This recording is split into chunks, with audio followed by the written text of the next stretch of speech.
আয়ুষ কবুল বলো। না, আমি এই বিয়ে করতে চাই না। আয়ুষ মুখ খুলো আর বলো কবুল, না হলে এখানেই তোমার ফোন ল্যাপটপ সব ভেঙে ফেলবো। আপনি পাগল নাকি? এটা আমার লাইফ।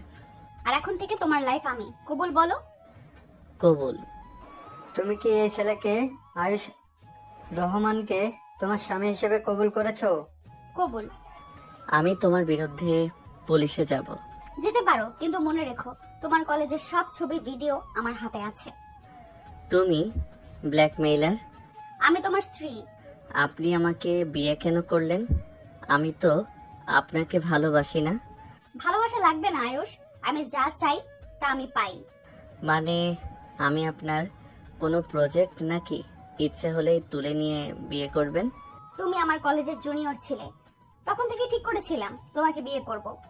কিন্তু আমি তো রাজি ছিলাম না। রাজি করানোর দায়িত্ব আমার, তোমার না। আপনি নিজের ইগো মেটাতে আমার জীবন নষ্ট করলেন। জীবন নষ্ট না, জীবন সাজালাম। সময় হলে বুঝবে।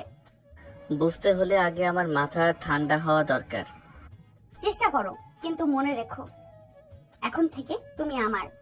কাজের হাত থেকে কাগজ নেওয়ার পর থেকেই আয়ুষ চুপচাপ বসে আছে এক কোণে, চোখে শুধু রাগ আর অভিমান। অনুষ্কা ধীর পায়ে এগিয়ে এসে ঘোমটা নামিয়ে মুখটা খুলে দেয়। আশা করি এখন আমার কথা শুনবেন অনুষ্কা আপু। আপু না, এখন থেকে স্ত্রী বলবে। আমি যা বলছি তা শুনুন। আপনি কখনো আমার আশেপাশে আসবেন না, বলে দিলাম। কি সাহস? হ্যাঁ, সাহস আছে, কারণ আমি আপনাকে চাই না। অনুষ্কা ধীরে ধীরে উঠে এসে আয়ুষের কাছে দাঁড়ায়, চোখে কেমন এক চ্যালেঞ্জিং ঝিলিক। হঠাৎ আয়ুষ কিছু বুঝে ওঠার আগেই সে আয়ুষের শার্টের কলার চেপে ঠোঁটে কিস করে বসে। এটা কি? আমি তোমার সাথেই থাকবো সব সময়, যেখানে যাবে, যত দূরে যাবে, আমি থাকবো তোমার পাশে। আপনি আমার জীবন জোর করে দখল করেছেন। না, আমি শুধু যা আমার সেটাকে নিজের করে নিয়েছি। আমি আপনার না। সময় ঠিক করে দিবে আয়ুষ, কিন্তু মনে রেখো আমার হাত থেকে কেউ তোমাকে ছিনিয়ে নিতে পারবে না। অনুষ্কার চোখে তখন এক অদ্ভুত দৃঢ়তা, আর আয়ুষের মনে জমে ওঠে হাজারো প্রশ্ন আর একরাশ ক্ষোভ। ঘরের ভেতর যেন এক ঠান্ডা যুদ্ধের শুরু হয়ে যায়, যেখানে ভালোবাসা, রাগ আর জেদ মিলেমিশে নতুন এক গল্প বুনতে থাকে। সেদিন রাতে সেই টান টান পরিস্থিতির পর আয়ুষ আর অনুষ্কার জীবনের পাতা উল্টে গেল একেবারেই। আসলে দুজনের পরিচয় নতুন নয়, একই পাড়ায়, একেবারে পাশাপাশি দুই বাড়ি, শুধু মাঝখানে একটা লোহার গেট আর ছোট্ট রাস্তা। শৈশব থেকেই একে অপরকে দেখছে, কিন্তু খুব বেশি কথা হয়নি, কারণ অনুষ্কা সবসময় একরকম গম্ভীর, আত্মবিশ্বাসী আর কৃতিত্ব পরায়ণ মেয়ে। আয়ুষ তখনও স্কুলে আর অনুষ্কা পড়েছে কলেজে। সময় গড়াতে গড়াতে অনুষ্কা ভর্তি হয় শহরের নামকরা এক বিশ্ববিদ্যালয়ে। 2 বছর পর আয়ুষও একই বিশ্ববিদ্যালয়ে ভর্তি হয়, কিন্তু জুনিয়র হয়ে। সেখানে আসল খেলা শুরু। জুনিয়র হিসেবে আয়ুষ সবসময় সিনিয়রদের সম্মান করত, কিন্তু অনুষ্কা যেন অন্যভাবে তার দিকে তাকাতো। কখনো ক্যান্টিনে হঠাৎ বসে পড়া, কখনো লাইব্রেরিতে বই নিতে গিয়ে ইচ্ছাকৃত সামনে দাঁড়িয়ে যাওয়া, সবই অনুষ্কার অভ্যাসে পরিণত হয়। আয়ুষ ভেবেছিল সিনিয়রদের স্বভাবসুলভ মজা, কিন্তু অনুষ্কার চোখে লুকিয়েছিল অন্য কিছু, যেটা আয়ুষ বুঝতে পারেনি যতক্ষণ না একদিন হঠাৎ করে তাকে জোর করে তুলে নিয়ে বিয়ে করে ফেলে। রাত তখন গভীর, বাইরে হালকা বাতাসে জানালার পর্দা দুলছে। অনুষ্কা খাটে বসে চুল খুলে আয়নার সামনে চিরুনি চালাচ্ছে, চোখে ঠোঁটে হালকা লালচে আভা। আয়ুষ এক কোণে বসে ফোনে স্ক্রল করছে, কিন্তু মনের ভিতর বিরক্তি আর রাগ যেন উত্থাল পাত্তাল করছে। অনুষ্কা আয়নায় তাকিয়ে হেসে বলল, বিয়ে যখন হয়ে গেছে এখন আদর করো। কোনো দিনও না। কি বললে?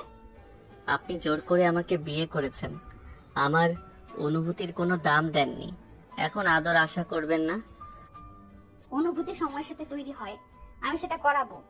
আমি আপনাকে ভালোবাসি না, আর কখনো ভালোবাসবো না। চ্যালেঞ্জ রইলো আয়ুষ, একদিন তুমি নিজেই আমার কাছে এসে আদর চাইবে। আয়ুষ মুখ ফিরিয়ে নিল, বুঝতে পারলো এই মেয়ের জেদের সঙ্গে লড়াই সহজ হবে না। ঘরের ভেতরে তখনও অনুষ্কার সুগন্ধি ছড়িয়ে আছে, আর আয়ুষের মনে রাগের সাথে সাথে এক অদ্ভুত অস্থিরতা জন্ম নিচ্ছে। ফ্ল্যাশব্যাক 2 বছর আগে, রোদ ঝলমলে দুপুর, বিশ্ববিদ্যালয়ের ক্যান্টিনে চরম ভিড়। জুনিয়র আয়ুষ হাতে ট্রে নিয়ে একপাশে বসতে যাচ্ছিল, হঠাৎ কারোর সঙ্গে ধাক্কা লাগলো।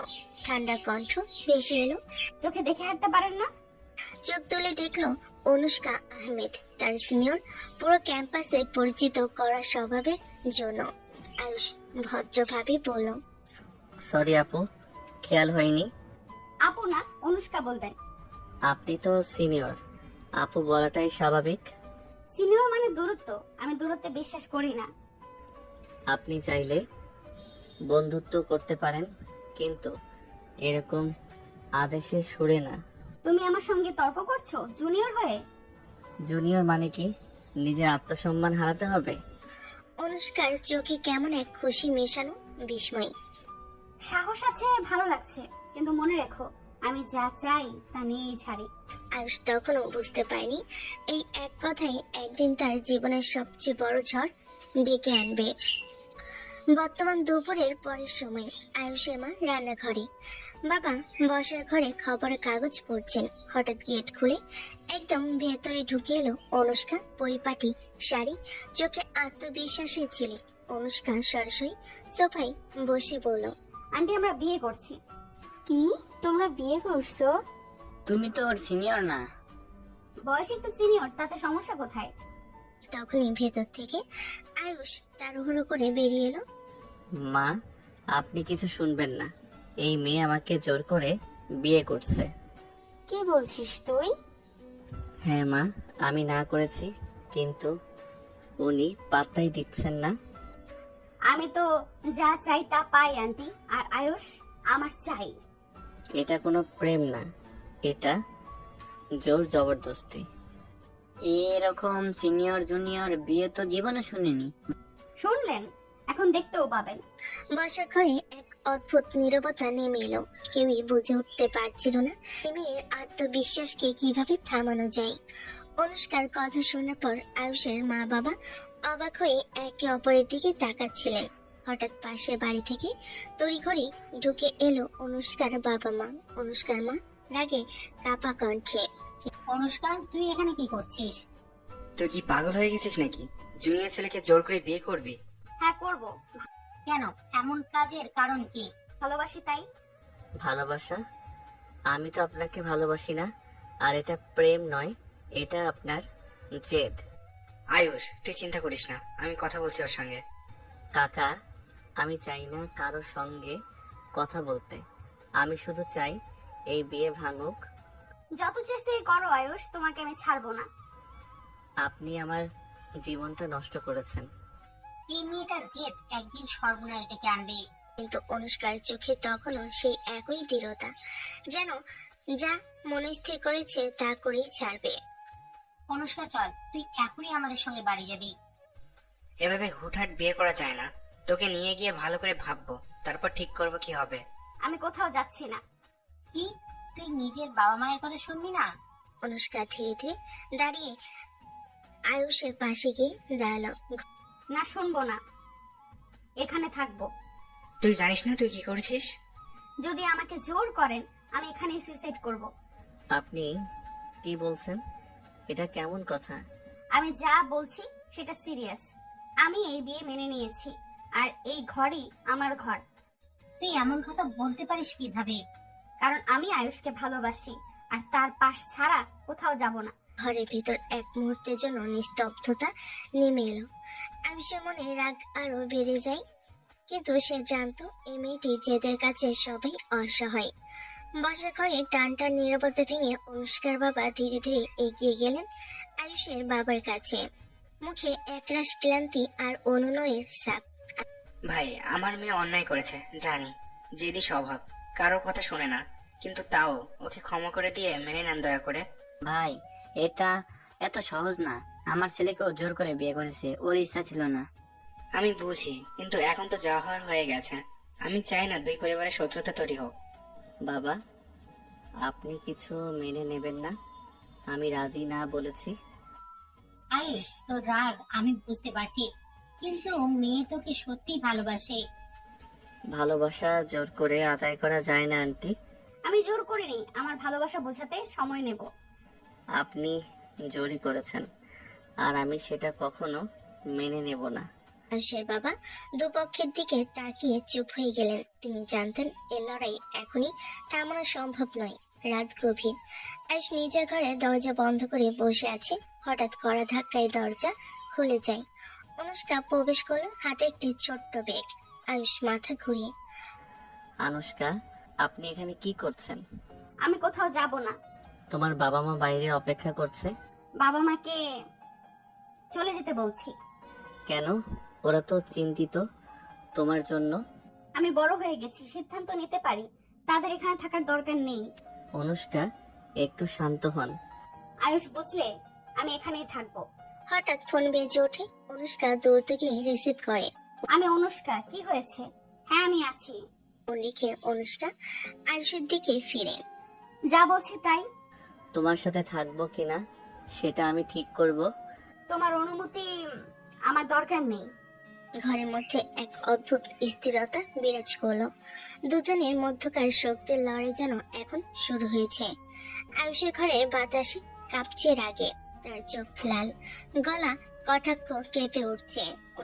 আমার ঘর থেকে এখনই বের হয়ে যান, আমি আপনাকে সহ্য করতে পারছি না। অনুষ্কা চুপ করে দাঁড়িয়ে আছে, চোখে অশ্রু জমে। আমি আপনার সাথে থাকার কথা ভাবিনি কখনো। অনুষ্কা নীরবে মাথা নিচু করে যায়। ঘরটা নীরব হয়ে যায়। সেখানে শুধু দুজনের অন্তর্জালা ঝলমল করছে। আয়ুষের রাগে উত্তপ্ত কণ্ঠের আওয়াজ ঘরে ভেসে আসছে। অনুষ্কা হঠাৎ তীব্র চোখে তাকে বেগবান হেসে বলে, তুমি এত রাগ করছো, তাই তো?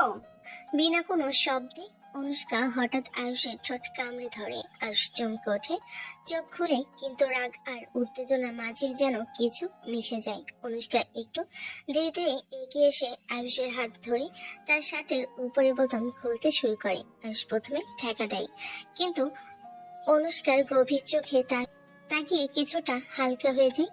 এখন থেকে শুধু রাগ নয়, আদরও শিখবে তুমি। আয়ুষ চোখ বন্ধ করে, আর ঘরটা ভরে যায় তাদের মিশ্রিত আবেগে আর রোমাঞ্চে। ঘরটা গভীর নিস্তব্ধতায় ঢাকা। বাতাসে মিশে আছে অনুষ্কার শাড়ি মিষ্টি গন্ধ। অনুষ্কা ধীরে ধীরে আয়ুষের শার্ট খুলে ফেলে। শার্ট খুলে গিয়ে তার ঠোঁট স্পর্শ করলো আয়ুষের মুখে। আয়ুষ হঠাৎ তার হাত বাড়িয়ে অনুষ্কার কাঁধ থামিয়ে দিল। থামো, এটা ঠিক নয়। কেন? আয়ুষ হাত সরিয়ে নিয়ে দাঁড়িয়ে পড়ল, রাগ আর লজ্জার মিশ্রণে। আমি বিয়ে মানি না, আমি এখনো এসবের জন্য তৈরি নই। অনুষ্কা কিছু বলতে গেল, কিন্তু আয়ুষ কড়া স্বরে বলল, আমার উপর চাপ দিও না। ঘরটা আবার নীরব হয়ে গেল। সেখানে শুধু দুটি হৃদয়ের ব্যথা আর অনির্বাচনীয় টানাপোড়েন বাজছিল। বেলকনি ঢালু রেলিং ধরে দাঁড়িয়ে আকাশের দিকে তাকিয়ে আয়ুষ ভেবেছিল, মেয়েদের ছোঁয়া কেন এত নেশা সৃষ্টি করে? এই নেশা যেন কন্ট্রোল করা ক্রমশ কঠিন হয়ে পড়ছে। তার হাত একটু কাঁপছিল, যা অদ্ভুতভাবে তেজে ভরে উঠছিল।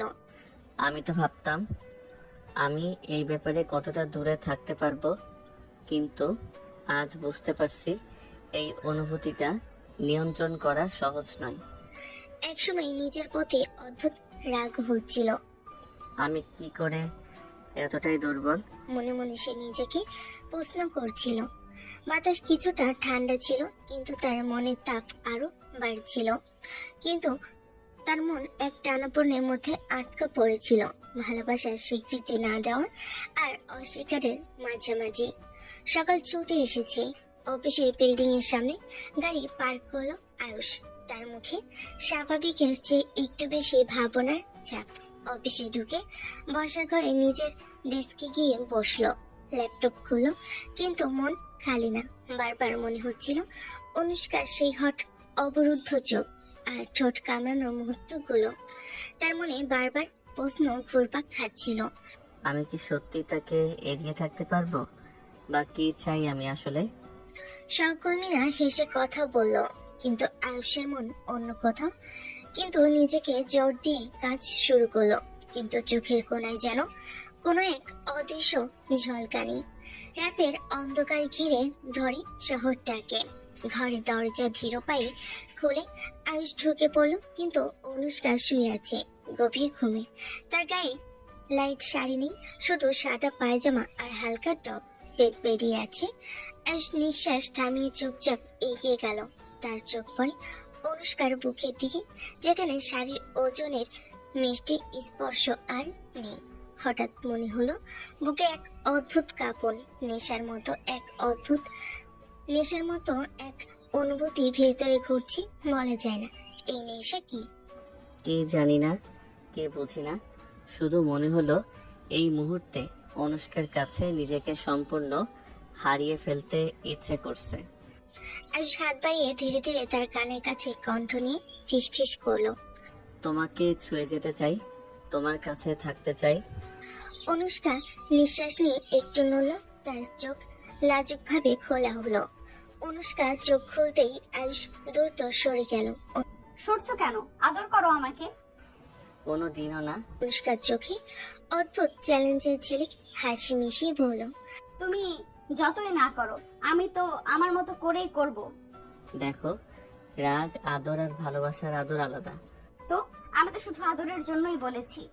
ঘরের মধ্যে একটা মৃদু চাপা হাসি আর বাতাসে ভাসছে তাদের অদ্ভুত টানাপোড়েনের সুর। অনুষ্কার চোখে শখের ঝিলিক। ধীরে ধীরে সে আয়ুষের গলার কাছে এসে কণ্ঠস্বর কমিয়ে বলল, আসো জান, আদর করে তোমাকে। হাত বাড়িয়ে আয়ুষের গলা ধরে ঠোঁটে চুমু দিতে শুরু করলো। আয়ুষ অবাক হয়ে সরে গেল, মুখে রাগ আর লজ্জার মিশ্রণ। বন্ধ করো, আমি এসব পছন্দ করি না। সরে গেলে কেন? এটা না করলে আমি তো যেতে পারবো না। আয়ুষ ঘাড় জটকিয়ে পিছিয়ে গেল আর বলল, আমার জায়গায় একটু শালীন হও। আচ্ছা, তোমার জন্য তো সবই করব। ঘরের মধ্যে যেন এক নরম টানা পড়েন, রাগ আর ভালোবাসার মেলবন্ধন। সকালবেলা ঘরের জানালা দিয়ে হালকা সূর্যের আলো ঢুকছে।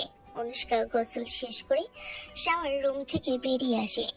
দৈহিক আকৃতি ফুটিয়ে তোলা নরম পেটিকোট আর স্লিম ফিট ব্লাউজ পরে কাছে আসতে আসতে চোখ মেললেই দেখলো আয়ুষ যা দেখে তার মুখ থেকে অবাক হয়ে তাকিয়ে আছে। অনুষ্কার চোখে দুষ্টামি ফুটে উঠল। সে ধীরে ধীরে চলে গিয়ে আয়ুষের পাশে দাঁড়িয়ে বলল, চোখ রক্ষা করো না, আজ তো আমার দিন। এই মেয়ে প্রতিদিনই যেন নতুন চ্যালেঞ্জ নিয়ে আসে। ঘরের মধ্যে হালকা হাসির শব্দ ভেসে এলো, আর নতুন দিনে শুরু হলো এক অদ্ভুত উত্তেজনায়। অনুষ্কার চোখ মেলে আয়ুষের দিকে তাকিয়ে বলল, আমাকে দেখে কেমন ফিলিংস হচ্ছে জান? আয়ুষ ঠোঁট কুটো দিয়ে সোজাসুজি চোখে চোখ রাখলো, ও দুর্বলতা দেখালো না। বেহায়া, এমন কথা বললে কিভাবে?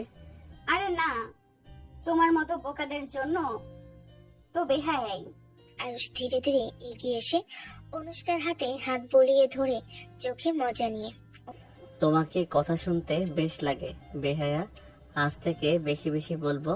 অনুষ্কার গাল লাল হয়ে গেল, হালকা হাসি মুখে আর বলো, দেখবি এখন থেকে তোমাকে সারা দিন বেহায়া বানিয়ে রাখবো আমি।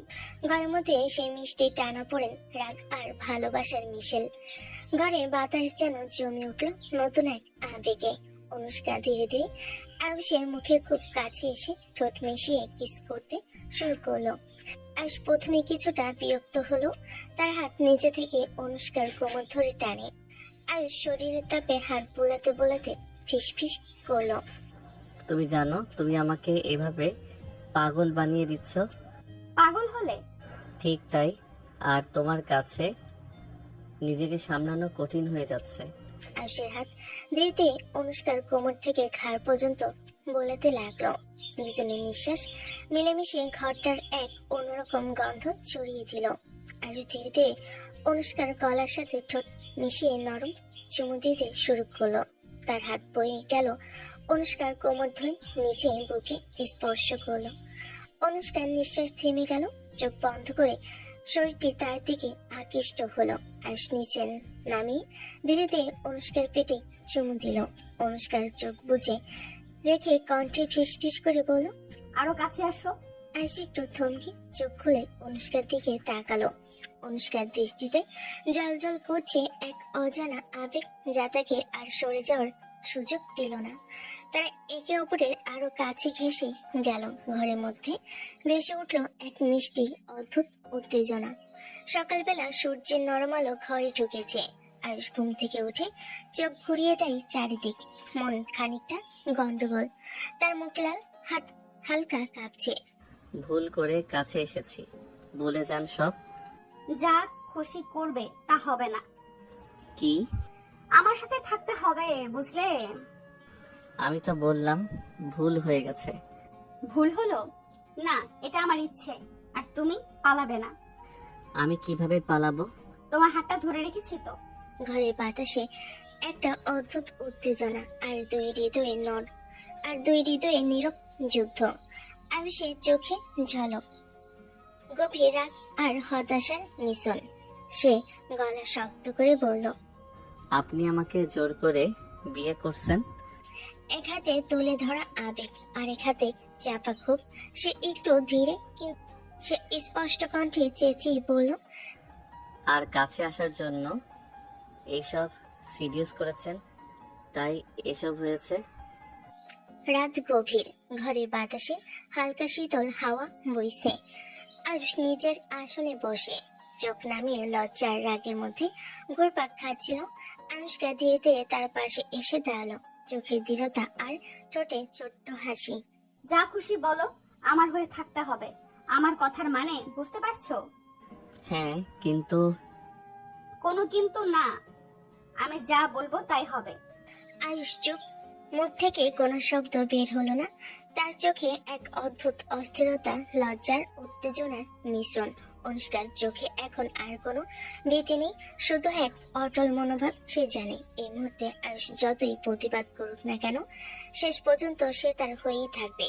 ঘরের নিস্তব্ধতা তাদের দুজনের আবেগের সঙ্গে মিলেমিশে এক অদ্ভুত টানাপোড়েন তৈরি করলো। আয়ুষের বুক কাঁপছে, কিন্তু সে জানে এই বেদনা, এই রাগ আর এই উত্তেজনা একদিন তাকে অনুষ্কার দিকে আরো টেনে আনবে। আয়ুষ অফিসের কক্ষে দরজা খুলে ঢুকলো, চোখে এখনো লজ্জার ক্লান্তির ছাপ।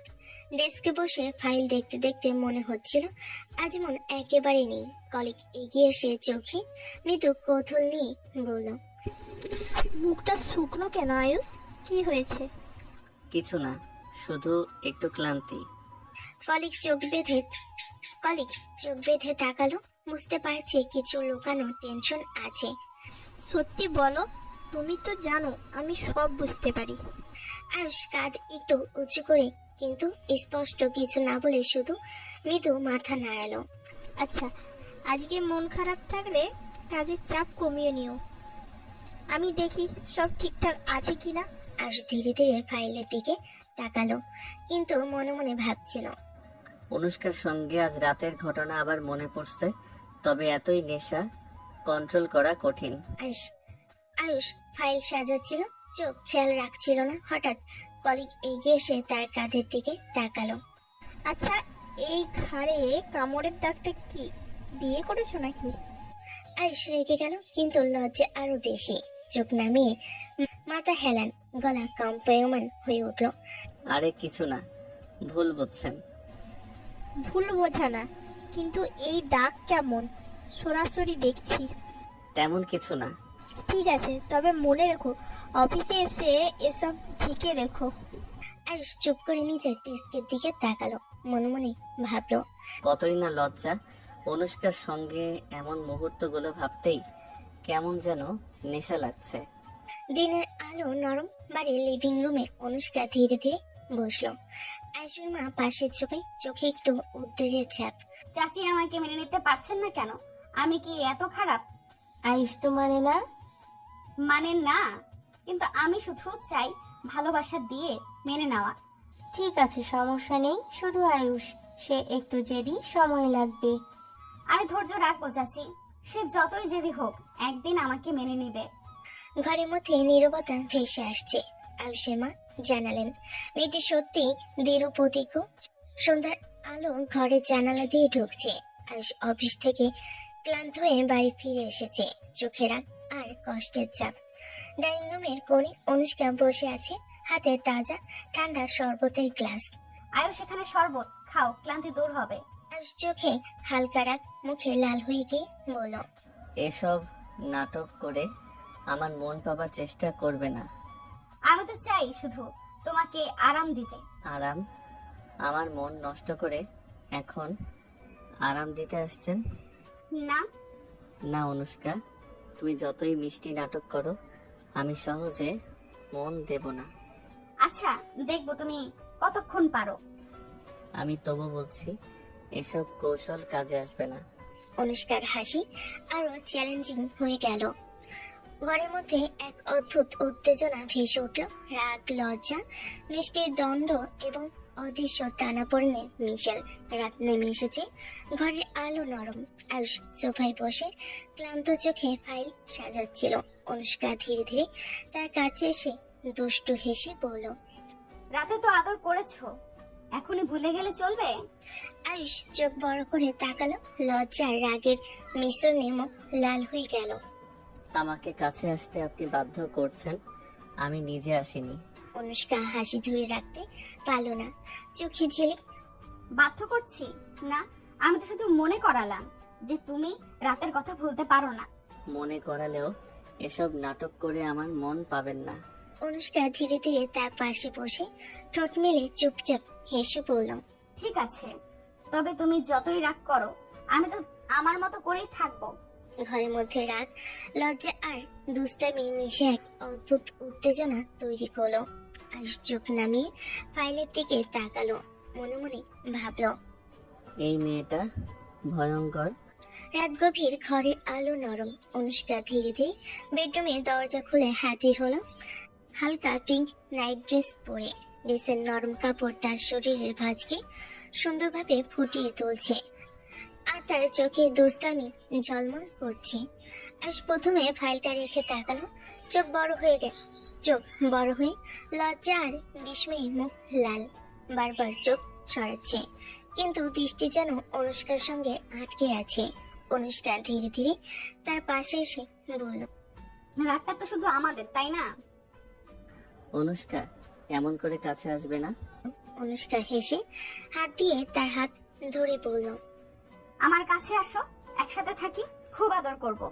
আয়ুষ চোখ নামিয়ে ফাইলের দিকে তাকালো, কিন্তু মনে মনে ভাবছে, এই মেয়েটা এমন ভাবে আমাকে সবসময় পাগল বানাচ্ছে। অনুষ্কার দৃষ্টি স্পষ্ট, সে জানে আকর্ষণ দিয়ে আয়ুষকে কাছে টানা কঠিন হবে না। ঘরের মধ্যে ভেসে উঠল উত্তেজনা, লজ্জার অদ্ভুত টানাপোড়েনের মিশ্রণ। রাত গভীর, ঘরে আলো নরম। আয়ুষ চোপায় বসে ফাইলের দিকে তাকিয়ে তাকলো, মন পুরোপুরি নেই। অনুষ্কা ধীরে ধীরে এগিয়ে এসে তার চোখে মৃদু আবেগ আর ঠোঁটে হালকা হাসি নেই। ভালো না বাসো, কিন্তু আদর তো করতেই পারো। এই কথা বলার সঙ্গে সঙ্গে সে ধীরে ধীরে তার ঠোঁট আয়ুষের ঠোঁটে মিশিয়ে কিস করতে শুরু করলো। আয়ুষ প্রথমে অচেনা রকম অস্থির, চোখ বন্ধ করে হাত সামলাতে চেষ্টা করলো, কিন্তু অনুষ্কার স্পর্শ তাকে পুরোপুরি আবদ্ধ করে ফেল। নিজেকে সামলানো যাচ্ছে না।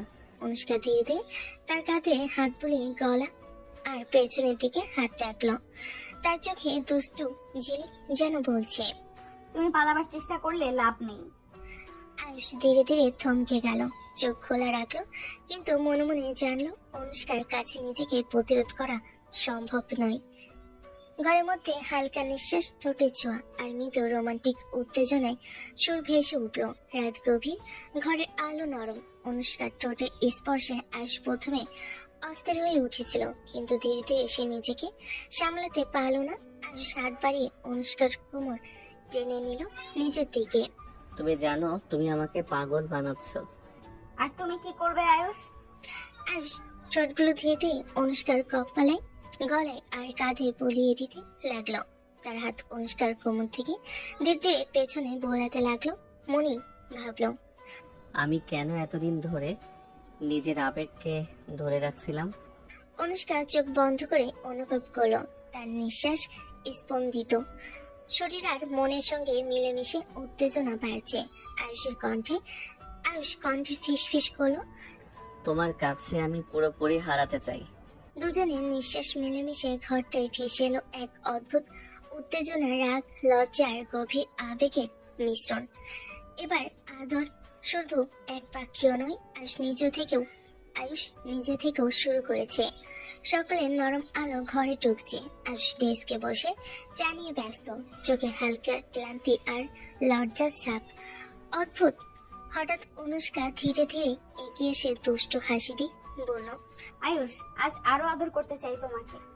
আয়ুষ চোখ বড় করে তাকালো, মুখ লাল হয়ে কণ্ঠে একটু রাগ মেশানো।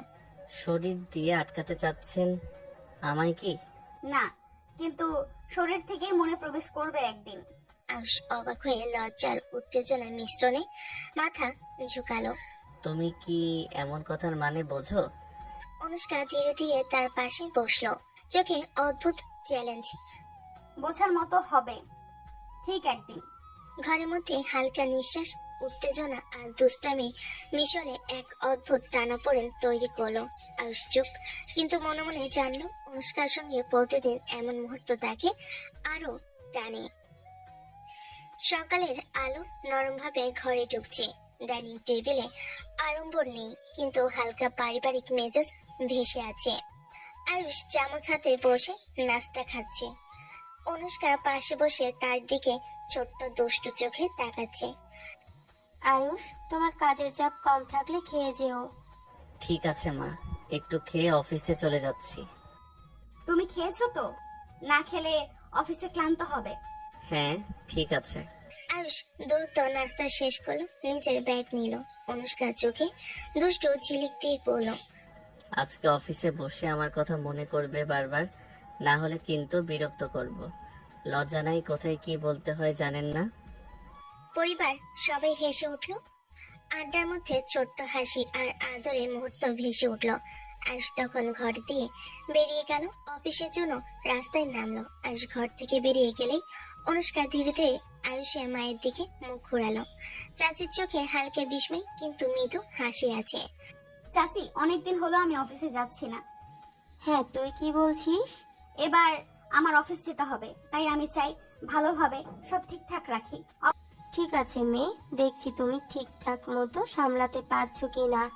অবশ্যই চাচি, আমি নিজের দায়িত্ব ঠিকভাবেই জানি।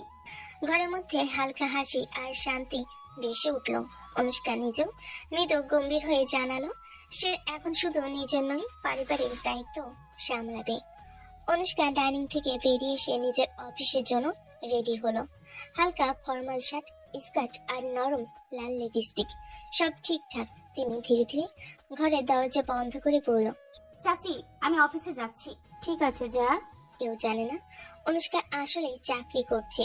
প্রতিটি পদক্ষেপ, প্রতিটি হাসি সবই বাইরে দেখাবে যেন সে শুধু পারিবারিক কাজ করছে, কিন্তু সত্যি কথা সে ধীরে ধীরে নিজের ক্যারিয়ার সাজাচ্ছে, নতুন দুনিয়ার পথে পা বাড়াচ্ছে। রাস্তা দিয়ে অফিসের দিকে এগোতে থাকলো অনুষ্কা, চোখে দৃঢ়তা, মনে একটা ছোট্ট দুষ্ট ঝিলিক। অফিসে ঢুকতেই কোলাহল আর কিবোর্ডের শব্দ চারিদিকে ভেসে আসছে। অনুষ্কা নিজের ডেস্কে বসার আগে পাশের কলিগ রবি এগিয়ে এলো। আরে অনুষ্কা, তুমি এতদিন ছুটিতে ছিলে কেন? অফিসে সবাই ভাবছিল কোথায় উধাও হয়ে গেলে। অনুষ্কা হালকা হাসি দিয়ে চুল ঠিক করে বলল, বিয়ে হয়েছে, তাই একটু ব্যস্ত ছিলাম। ও তাই নাকি? কাকে বিয়ে করেছো? অফিসে জানাবে না? বলবো, সময় হলে সবাই জানবে। আচ্ছা, বুঝলাম। তবে তোমার মুখে সেই নতুন নববধূর ঝিলিক আছে। অনুষ্কা মৃদু হাসি দিয়ে নিজের চেয়ারে বসে ল্যাপটপ খুলল। আয়ুষ যদি এখন জানতো আমি অফিসে বসে ওর কথা ভাবছি, তাহলে রাগে আগুন হয়ে যেত। সন্ধ্যার হালকা আলোয় শহরের রাস্তাগুলো ব্যস্ত। গাড়ির হর্ন, মানুষের হাঁটার শব্দ, সব মিলে এক ধরনের কোলাহল। অনুষ্কা তার অফিস ব্যাগ কাঁধে নিয়ে বাড়ি ফেরার পথে হঠাৎই এক রেস্টুরেন্টের সামনে চোখ আটকে গেল। কাঁচের ভেতর দিয়ে দেখলো আয়ুষ হালকা হাসি মুখে সামনে টেবিলে বসা এক অচেনা মেয়ের সাথে কথা বলছে। মেয়েটির হাতে ফাইল, কিন্তু অনুষ্কার চোখে ফাইলের চেয়ে চোখ বড় হয়ে উঠল সেই হাসি। এই হাসি তো আমার জন্য দেয় না কখনো, আর এই মেয়ে কে? এক মুহূর্ত দেরি না করে রেস্টুরেন্টের দরজা ঠেলে ঢুকে গেল অনুষ্কা। পাশে টেবিলগুলোতে থাকা মানুষ থেমে তাকালো, কারণ অনুষ্কার চোখে আগুন আর মুখে তীব্র রাগ। আয়ুষ, এটা কে? আর তুমি এখানে ওর সাথে কি করছো? মেয়েটি হতভম্ব, কেবল ফাইলটা শক্ত করে ধরল। অনুষ্কা মেয়েটির দিকে তাকিয়ে বলে, তুমি জানো তো যার সাথে বসে আছো সে আমার স্বামী? নিজের লজ্জা নেই? আমি আমি শুধু চুপ, বেশি কথা বলো না। তোমার জায়গা অন্য কোথাও, আমার স্বামীর সাথে নয়। এতক্ষণ নীরবে বসে থাকা আয়ুষ অবশেষে চেয়ার থেকে উঠে দাঁড়ালো, চোখের রাগ স্পষ্ট। অনুষ্কা, তুমি কি পাগল হয়ে গেছো? উনি আমার ক্লায়েন্ট, আমি অফিসের প্রজেক্ট নিয়ে কথা বলছি। অনুষ্কা এক মুহূর্ত থমকালো, কিন্তু রাগের উত্তাপ তখনও কমেনি। ক্লায়েন্ট হোক বা অন্য যে কেউ, আমার স্বামীর সাথে এইভাবে বসা আমি মেনে নিব না। তোমার এই সন্দেহ আর নাটক একদিন আমার মান সম্মান শেষ করে দিবে। মেয়েটি চুপচাপ দাঁড়িয়ে ফাইল হাতে নিয়ে চলে গেল। রেস্টুরেন্টের ভিতরে এক ধরনের অস্বস্তিকর নীরবতা নেমে এলো। আয়ুষ আর অনুষ্কা দুজনেই দাঁড়িয়ে, চোখে রাগ আর বল বোঝাবুঝি ঝড়। রাতের শহর যেন দিনের কোলাহল ভুলে শান্ত হয়ে গেছে, কিন্তু আয়ুষ আর অনুষ্কার বাড়ির ভেতরে সেই শান্তি নেই। সেখানে জমে আছে রাগ, অভিমান আর অব্যক্ত কষ্ট। অনুষ্কা ধীরে ধীরে বেডরুমে ঢুকলো। আয়ুষ জানালার পাশে দাঁড়িয়ে বাইরে তাকিয়ে আছে, চোখে বিরক্তি। আয়ুষ, আমি সরি। আজ রেস্টুরেন্টে যা করেছি আমি ভুল করেছি। তার গলায় অনুশোচনা স্পষ্ট, কিন্তু মুখে এখনো একটুখানি দুষ্টামি লেগে আছে। সে জানে যতই রাগ হোক আয়ুষ তাকে এড়িয়ে যেতে পারবে না। আয়ুষ ধীরে ঘুরে দাঁড়ালো, চোখে প্রচন্ড রাগ। সরি বললেই সব শেষ হয়ে যায় নাকি? আপনি কি জানেন আজ আপনার সেই আচরণের জন্য আমার পেশাগত ইমেজ নষ্ট হতে পারত? আমি স্পষ্ট বলছি, আপনি আমার থেকে দূরে থাকবেন। দূরে থাকবো মানে? বিয়ে হয়ে গেছে, একসাথে নিচে থাকি, দূরে থাকা কি আর সম্ভব? সম্ভব, যদি আপনি আমাকে একটু স্পেস দেন। প্রতিটি মুহূর্তে নাটক করে আমার জীবন কন্ট্রোল করার চেষ্টা করবেন না। আয়ুষের কণ্ঠে কষ্ট, কিন্তু অনুষ্কার চোখে ভালোবাসার জেদ। সে ধীরে আয়ুষের কাছে এগিয়ে এসে বলল, তুমি যতই দূরে রাখতে চাও আমি ততই তোমার কাছে আসবো। রাত গভীর, সবার ঘরে মৃত আলোর চারপাশে এক ধরনের নীরবতা নেমে আছে। আয়ুষ এখনো রেগে আছে সুন্দর ঘটনার জন্য। সে বিছানার এক পাশে শুয়ে আছে, চোখ বন্ধ, যেন অনুষ্কার উপস্থিতি অনুভবই করতে পারছে না। কিন্তু অনুষ্কা, সে তো চুপ করে থাকার মানুষ নয়। ধীরে ধীরে সে উঠে আয়ুষের দিকে ঝুঁকলো, তার চুলে হাত বোলালো, তারপর এক মুহূর্ত দেরি না করে ঠোঁটে নরম চুমু দিল। তোমাকে ছাড়া ভালো লাগে না জান। কিন্তু গলায় মায়া, কিন্তু চোখে দুষ্টু ঝিলিক। সে যেন আয়ুষের রাগ গলাতে চাইছে। আয়ুষ চোখ খুলে তাকালো, মুখে বিরক্তির ছাপ। এই ন্যাকামি করে লাভ নেই অনুষ্কা, আপনার এই আদিক্ষেতা আমি পছন্দ করি না। দিনভর ড্রামা করেন আর রাতে এসে কিস করে সব ঠিক করতে চান, এটা হবে না। আদিক্ষেতা নয়, এটা ভালোবাসা। তুমি যতই রাগ দেখাও আমি তোমাকে ছেড়ে থাকতে পারি না। আর আমি চাই একটু শান্তি। সবসময় আপনার এই জেদ সহ্য করতে কষ্ট হয়। দুজনের চোখে চোখ রেখে থাকা, একদিকে রাগ, অন্যদিকে অটল ভালোবাসা। রাত আরো গভীর হলো, কিন্তু তাদের মধ্যকার টানাপোড়েন যেন কমলো না, বরং আরো জটিল হয়ে উঠলো। রাত প্রায় 11:30। শহরের আলো ঝলমলে জানালা দিয়ে হালকা বাতাস ঘরে ঢুকছে। আয়ুষ টেবিলে বসে কিছু ফাইল দেখছে, চোখে চাপা ক্লান্তি আর বিরক্তি। কিন্তু অনুষ্কার চোখে যেন কোনো ক্লান্তি নেই, বরং অদ্ভুত এক উদ্যম। অনুষ্কা ধীরে ধীরে আয়ুষের পেছনে সে কাঁধে হাত রাখলো, তারপর ঠোঁটের কোণে দুষ্ট হাসি এনে বলল, জান, কাছে আসো না। আয়ুষ ভোর কুচকে ফাইল বন্ধ করলো। অনুষ্কা, আমি এখন এসব মুডে নেই। দিনভর মাথা খারাপ হয়ে গেছে, আপনি একটু শান্তিতে থাকতে দিতে পারেন না? কিন্তু অনুষ্কা কি কখনো না শুনেছে? সে পাত্তা দিয়ে আয়ুষের গলা জড়িয়ে ধরে চুলে আঙ্গুল চালালো। তুমি যতই রাগ দেখাও আমি তো তোমারই, আর তোমাকে ছাড়া আমার ভালো লাগে না। সে কথা শেষ করতেই আয়ুষের গালে নরম চুমু দিল। তারপর কানে ফিসফিস করে কিছু বলল, যা আয়ুষকে আরো অস্বস্তিতে ফেলে দিল। অনুষ্কা, আপনি কি বুঝতে পারছেন না আমি বিরক্ত হচ্ছি? এভাবে জোর করে কাছে আসা ভালো লাগে না আমার। কিন্তু অনুষ্কা থামলো না, বরং আরো কাছে এগিয়ে এলো। তার আঙ্গুল আয়ুষের আঙ্গুলে জড়িয়ে ধীরে ধীরে ফাইল নামিয়ে রাখলো। তুমি যতই না বলো, আমার মন চায় তোমাকে আদর করতে। তুমি চাইলেও আমাকে আটকাতে পারবে না। রুমের বাতাসে এক অদ্ভুত চাপা উত্তেজনা। আয়ুষ মুখ ঘুরিয়ে নিতে চেষ্টা করলো, কিন্তু অনুষ্কার হাত তার মুখের পাশে এসে দাঁড়ালো। একটুখানি ফাঁক, আর তারপর ঠোঁট ছুঁয়ে গেল ঠোঁটে। আয়ুষ দীর্ঘশ্বাস পেল। রাগ যেন ধীরে ধীরে কোথাও মিলিয়ে যেতে লাগলো। রাতের নীরবতা যেন ঘরের ভেতর এসে থেমে আছে। আয়ুষের মুখে এখনো বিরক্তির ছাপ, কিন্তু অনুষ্কার চোখে তীক্ষ্ণ চাহনি। যেন এই দূরত্ব আর সহ্য হচ্ছে না। জান, একটু কাছে আসো, আদর করো, সব ভুলে যাবে। আয়ুষ কিছু বলতে যাচ্ছে না, কিন্তু তার আগে অনুষ্কা দু হাতে মুখটা ধরে ঠোঁটে চুমু কিস করতে লাগলো। প্রথমে আয়ুষ নড়চড়ে সরে যেতে চাইলো, কিন্তু সেই উষ্ণতা, সেই কাছে টানার শক্তি তেমনকে টলিয়ে দিল। কিছুক্ষণের মধ্যে দুজনে ঠোঁট একে অপরকে খুঁজে নিতে লাগলো, ধীরে ধীরে গভীর ভাবে। দেখলে, রাগের চেয়ে আদর অনেক ভালো লাগে। তার হাত আয়ুষের কাঁধে, আর আয়ুষের দৃষ্টি ধীরে ধীরে নরম হয়ে এলো। কথা থেমে গেল, শুধু নীরবতা আর হৃদস্পন্দনের শব্দ। মুহূর্তটা যেন দীর্ঘ হয়ে উঠল, যেন তারা ভুলে গেল চারপাশের অন্য কিছু। সকালবেলা আলো জানালা পেরিয়ে ঘরে ঢুকছে, পাখির ডাক, চায়ের গন্ধ, কিন্তু আজ ঘরের ভেতরে পরিবেশের এক অদ্ভুত নীরবতা। আজ বিছানায় কিনারে বসে আছি, চুল এলোমেলো, চোখে হালকা লজ্জা মেশানো অস্বস্তি। অনুষ্কা ঠিক উল্টো, চোখে দুষ্টু ঝিলিক, ঠোঁটে মুচকি হাসি। আয়ুষ টেবিলে নাস্তা করছে, চোখ নামানো, মুখে গম্ভীর ভাব। অনুষ্কা কিন্তু আজ ভোর থেকে কিছু প্ল্যান করে রেখেছে। জান, চা খাবে তো? সে ধীরে ধীরে আয়ুষের সামনে কাপ রাখলো, কিন্তু হাতের আঙ্গুলগুলো এমন ভাবে ছুঁয়ে গেল যেন আয়ুষ খানিকটা চমকে তাকালো। এভাবে নাটক করে লাভ নেই, আমি অফিসে যাচ্ছি। অফিসে যাওয়ার আগে একটু হাসো তো। এত গম্ভীর মুখে বের হবে? তোমার তো হাসি খুব সুন্দর।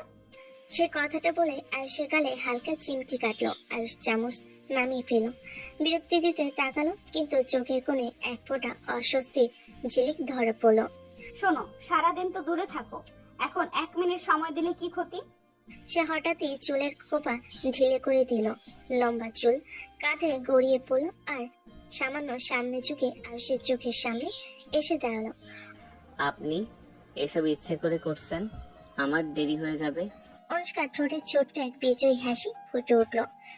সে জানে অফিসে গেল এই সকালে দুষ্ণামির কথা আর সহজে ভুলতে পারবে না। অনুষ্কা ধীরে ধীরে এগিয়ে এলো, হঠাৎই সে আয়ুষের ঠোঁট কামড়ে নরম কিস করলো। সারাদিন আমার কথা মনে রাখবে, না হলে রাতে আরো কামড় দেবো। জান। লাল চোখ আয়ুষ, মুখ একটু লাল, চোখ বড়, হাত দিয়ে চেষ্টা করলো সামলাতে, কিন্তু মনে মনে জানালো এই দুষ্টু মেয়েটির ছলনায় সে সারাদিন ব্যস্ত থাকবে। অনুষ্কার কাঁধে হাত রেখে সে কেবল দীর্ঘশ্বাস ফেল। অনুষ্কা, এই দুষ্টুমি ঠিক নয়। আপনি সারাদিন আমাকে ভুলে যেতে দেবেন না, তাই তো? না, ভুলতে পারবে না, আর চাইলে সারা দিনেও ভুলবে না। ঘরে নীরবতা, কিন্তু মনে মনে আগুন। অফিসের আগে এই ছোট্ট লড়াই তাদের মধ্যে টানাপোড়েন তৈরি করলো। দুপুরে হালকা আলো অফিসের কাছের জানালা দিয়ে ঢুকছে। আয়ুষ ডেস্কে বসে ফাইল দেখছে, কিন্তু চোখ বারবার ঘড়ির দিকে যাচ্ছে। মনে হচ্ছে তার মন অন্যত্র। ঠিক সেই মুহূর্তে ফোনের বাজনাটা ঘরে প্রতিধ্বনি করছে। কে আবার ফোন করছে? ফোনে দেখলো অনুষ্কার নাম, মাথা কাঁপিয়ে দীর্ঘশ্বাস ছাড়লো, কিন্তু ফোন রিসিভ করলো। জান, অফিসে কি চলছে? সারাদিন কি খেয়াল রাখো না আমাকে? তুমি সারাদিন আমাকে ভুলে যাও, তাই না? অনুষ্কা, আমি অফিসে কাজ করছি, ফাইল দেখার সময় ফোনে ব্যস্ত থাকবো না নিশ্চয়। আর আমি চাই তোমার সারা দিন আমার কথা মনে থাকো। ফাইলের চেয়ে বেশি তো মনে পড়তেই হবে। আর সাত কপাল থেকে নামালো। মন ভেতরে ছোট্ট হতাশা। সে জানে যতই রাগ দেখাক, অনুষ্কা সারাদিন তার মন কাটতে যা যা করা লাগে তাই করতে পারে। বিকেলে সূর্য কাছের জানালা দিয়ে হালকা রোদে ঢুকছে। অফিসের মধ্যে সবাই কিন্তু আয়ুষের মন একদম স্বাভাবিক নয়। তার ডেস্কের ফোন আবার বাজছে, যে ফোনটি আজ সারাদিন তাকে বিরক্ত করেছে। এবার আবার আয়ুষ হালকা বিরক্তি ফোনটা রিসিভ করে। আর এবার কেন ফোন দিছেন? জান, তুমি তো একবারও ফোন দিচ্ছ না। তুমি কি ভুলে গেছো আমাকে? ফোন রাখেন, বিরক্ত করবেন না। বিরক্ত করছি না জান, আজ রাতে তোমাকে আর নিঃশ্বাস নিতে দেবো না, জানো তো।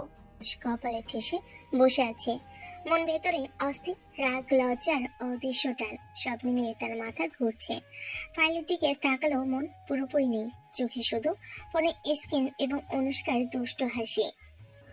অনুষ্কা, তুমি এভাবে বিরক্ত না করলে কি শান্তি পাবো? আমি সারাদিন ধরে শুধু কাজ করতে চাই। চিন্তা করো না, আমি সারাদিন তোমার চিন্তায় থাকবো। তুমি যতই বিরক্ত হও, আমি তোমারই। ফোনের কল শেষ হলো, কিন্তু আয়ুষের চোখে এখনো অনুষ্কার দুষ্ট হাসির ছাপ। দুজনের মধ্যেই ছোট্ট দুষ্টামি, এক ধরনের টান, এক অদৃশ্য লড়াই যা সারাদিন তাদের মনকে জড়িয়ে রাখছে। রাত নামছে শহরে, আয়ুষ অফিস থেকে ফিরে বাড়ির দিকে আসছে। মাথায় এখন সারাদিনের কাজ আর অনুষ্কার দুষ্টামি। ফোনটি বেজে উঠলো, অনুষ্কার নাম। আয়ুষ হালকা দম বন্ধ করে ফোন রিসিভ করে বলে, এবার কি আবার দুষ্টুমি? রাতে তোমাকে এত আদর দেবো জান, মনে হবে সারাদিনের সব ক্লান্তি এক মুহূর্তে উড়ে যাবে। তোমার শরীরও কেঁপে উঠবে, ভেবেই মন খুশি হয়ে যাচ্ছে। আয়ুষ ফোনটি নামিয়ে রাখলো, মুখে রাগের ছাপ, কিন্তু মন ভেতরে অদ্ভুত এক উত্তেজনা। সারাদিন তার উপর যে দুষ্টামি চলছিল, এবার রাতের জন্য তার মন পুরোপুরি অনুষ্কার দিকে চলে গেছে। এই মেয়েটি সারাদিন আমাকে শুধু রাগিয়ে রাখে না, সারাদিন ধরে আমার মনও কাড়ে। রাতের ঘরে বাতাস হালকা ঠান্ডা। আয়ুষ জানে আজকে রাত্রিও অনুষ্কা তার ধৈর্য পরীক্ষা করবে, কিন্তু সে জানে এই পরীক্ষায় সে হারতেই চলেছে। রাতের ঘর আলো নরম ঝলকে ভরা, মোমবাতি জ্বালানো, ছোট ছোট ফ্লাওয়ার রসের গন্ধে ভরে ছড়িয়ে আছে ঘরে। মোমবাতি জ্বালানো, ছোট ছোট ফ্লাওয়ার্সের গন্ধ ঘরে ছড়িয়ে আছে।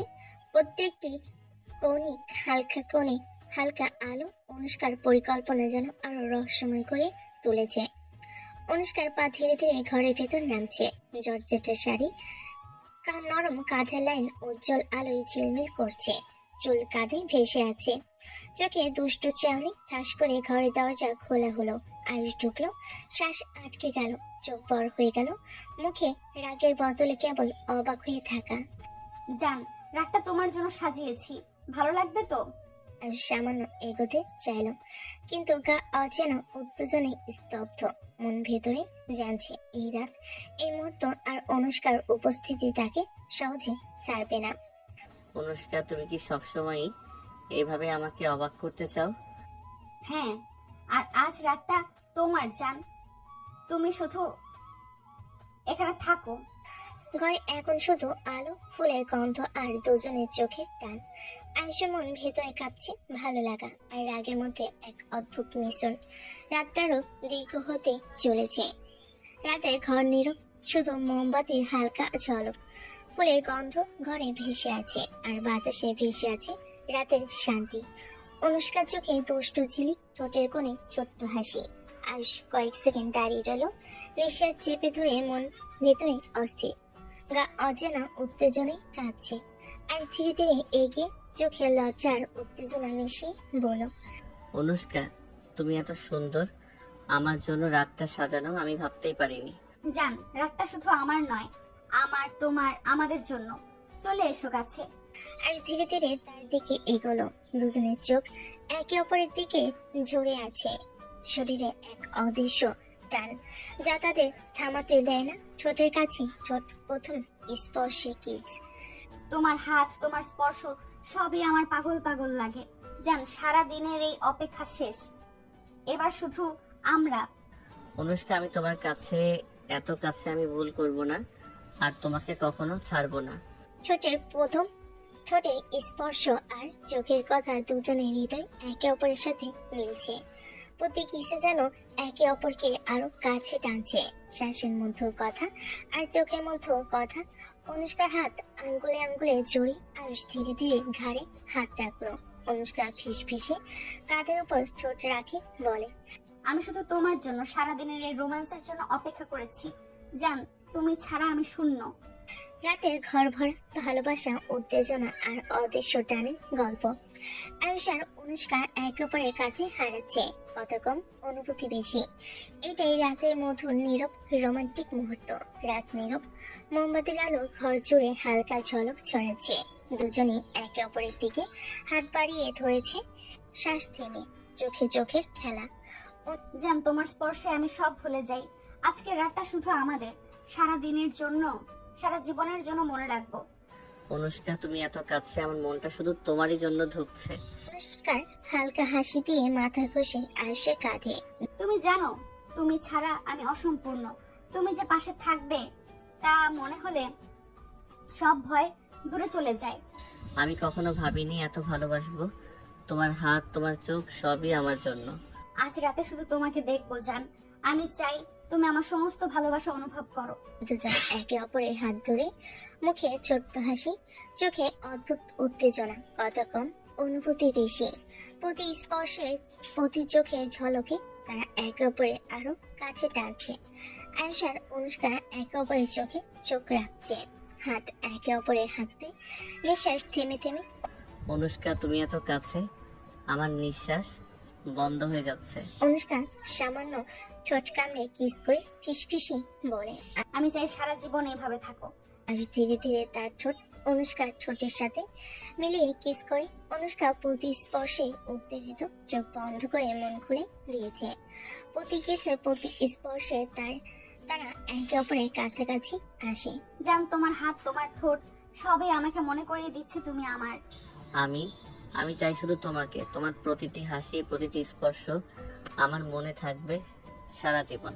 আজ অনুষ্কার হাত ধরে ঠোঁট, গলা, কাঁধ প্রতি স্পর্শে ছোট ছোট আদর করে। অনুষ্কার চোখে ঝিলিক হাসি আর ছোট্ট ফিসফিসে কথাই তার একে অপরের সাথে হারিয়ে যাচ্ছে। রাতটা এখন শুধু তাদের কথা কম, অনুভূতি বেশি। সকালে রোদ ঘরে ঢুকছে, হালকা আলোয় সবকিছু নরমভাবে ঝলমল করছে। বাথরুমের ভেতরে ভাপা বাতাস আর পানির খেসারত। অনুষ্কা, তুমি সবসময় এত দুষ্টুমি করছো জান। এইভাবে সকালে শুরু করলে। আচ্ছা, তাহলে কি তুমি আমাকে ছাড়ছো? আমি চাই সকালের শুরুটা তোমার সাথে কাটাই। আয়ুষ নরম ভাবে তার দিকে এগোলো, হাতে অনুষ্কার কোমর হাত ধরলো। পানির ভেজা বাতাসে দুজনের মন মিলছে, চোখে চোখে ছোট ছোট হাসি। অনুষ্কা ফিসফিসিয়ে ঠোঁট সামান্য স্পর্শ করে অনুষ্কার গালে। জান, সকালটা এইভাবে কাটলে সারাদিন ভালো লাগবে। আমি শুধু চাই তুমি সবসময় আমার পাশে থাকো। পানির মধ্যে ধীরে ধীরে হাত, চোখের খেলা, নরম হাসি। সকালে নীরব ঘরে তারা একে অপরকে আদর করছে, কত কম অনুভূতি বেশি। প্রতি চোখের ঝলকে রোমাঞ্চের মধুর মুহূর্ত জ্বলে উঠছে। অনুষ্কা, তোমাকে কাছে পেয়ে এই মুহূর্তে মনে হচ্ছে সবকিছু থেমে গেছে, শুধু তুমি আর আমি। জান, আমি চাই এই মুহূর্তটা কখনো শেষ না হোক। আজ প্রতিটি স্পর্শের সতর্ক, কিন্তু চোখে অদ্ভুত এক নেশা। প্রতি পানির ফোঁটা, প্রতি হাসি, প্রতি ছোট্ট স্পর্শ তার মনকে পুরোপুরি বয়ে নিয়ে যাচ্ছে। হাতে হাত ধরে হাত, চোখে চোখ, হৃদয় গভীরভাবে যুক্ত হচ্ছে। আমি এই নেশার ভিতর থেকে ছাড়ছে না। তুমি কাছে থাকলে শুধু তোমাকে দেখলেই মন শান্ত হয়। আমি চাই সারা জীবন এইভাবে তুমি আমার পাশে থাকো। আমার জন্য এই নেশা শুধু তুমি। এবারটা ভাপা বাতাসে ভরা ভালোবাসা। আজ অনুষ্কার প্রতি ছোট ছোট স্পর্শে হার মানছে, কিন্তু সবকিছু সংযত, চোখে চোখ, হাসি আর ফিসফিসি কথায় রাতের নেশা ভেসে যাচ্ছে। সকালের আলো ঘরে ঢুকছে, বাথরুমে ভেজা বাতাস আর গোসল শেষে অনুষ্কা সুন্দরভাবে সাজিয়ে উঠেছে। জর্জেটের হালকা শাড়ি, চুল সামান্য বাঁধা, চোখে ঝিলিক। আশেপাশে বসে তাকিয়ে আছে, মুখে ছোট্ট হাসি আর চোখে লজ্জা। অনুষ্কা হালকা হাসি দিয়ে খাবারের দিকে তাকিয়ে বলে, সকালের খাবার সবাই মিলেই একসাথে খাবো। অনুষ্কা, তুমি সত্যিই ভালো। এভাবে সকালে শুরু হলে ঘরটা আরো উজ্জ্বল হয়ে যায়। মা, আমি ঠিক আছে। অনুষ্কার হাতেই সব ঠিক হয়ে যাচ্ছে, তাই সবার মধ্যে হালকা হাসি, ছোট ছোট কথোপকথন। আয়ুষ ও অনুষ্কা একে অপরের দিকে নজর রাখছে, কিন্তু চোখে চোখ, ছোট্ট রোমান্টিক টান। সকালের এই পারিবারিক মুহূর্তে আয়ুষ বুঝতে পারছে অনুষ্কার উপস্থিতি শুধু তার জন্যই নয়, পুরো পরিবারের মনও আনন্দ ছড়াচ্ছে। জান, আজকে সকালটা শুধু আমাদের নয়, সবার সঙ্গে কাটালে আরো সুন্দর লাগে।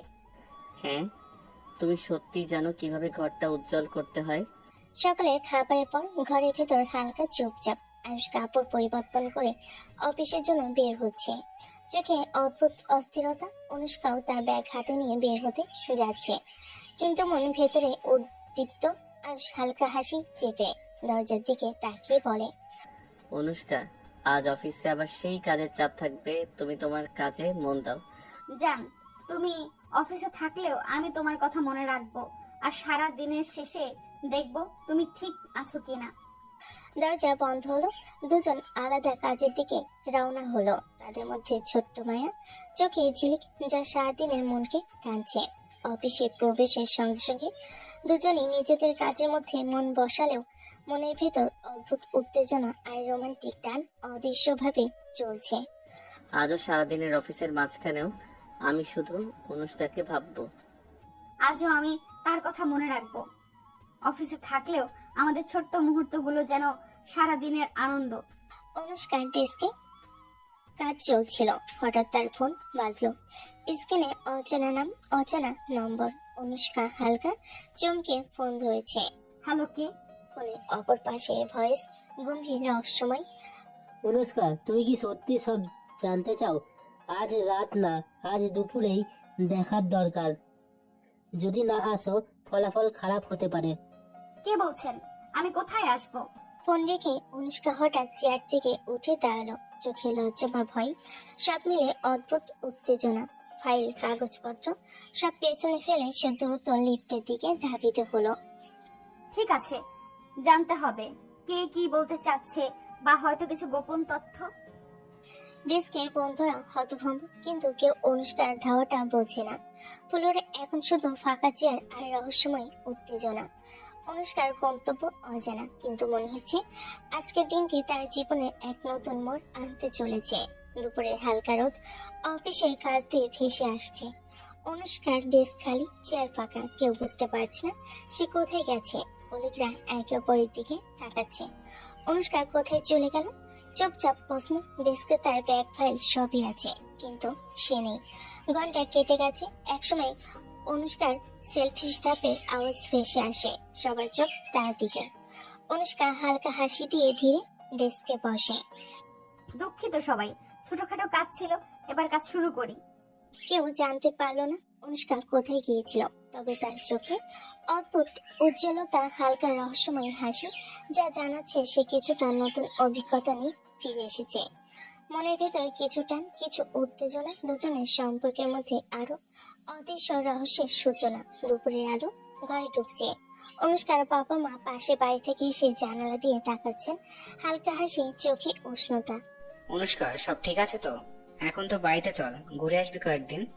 মা, আমরা চাই তুমি শান্তিতে থাকো, কোনো ঝামেলা নেই, তাই না? হ্যাঁ বাবা মা, সব ঠিক আছে। আমি চাই এই কয়দিন তোমাদের সঙ্গে কাটাই। আর দূরে দাঁড়িয়ে সব দেখছে। মনটা হঠাৎ ভারী হয়ে গেল। চোখে হালকা কষ্ট, বুকের মধ্যে অদ্ভুত ব্যথা। সে বুঝতে পারছে অনুষ্কার বাবা মায়ের উপস্থিতি তার নিজেদের অনুভূতি সঙ্গে খেলছে। আমি চাই সব ঠিক থাকুক, কিন্তু কেন এসব দেখে মন খারাপ হচ্ছে বুঝতে পারছি না। অনুষ্কার বাবা মায়ের সঙ্গে হেসে কথা বলছে। ঘরের মধ্যে উষ্ণতা চড়ছে। আজ দূরে দাঁড়িয়ে চোখে অদৃশ্য হতাশা, কিন্তু কিছু বলছে না। মনের ভেতর একটি ছোট্ট দ্বন্দ্ব তৈরি হচ্ছে। ভালোবাসা আর অভিমান মিশে। রাত প্রায় 2টো।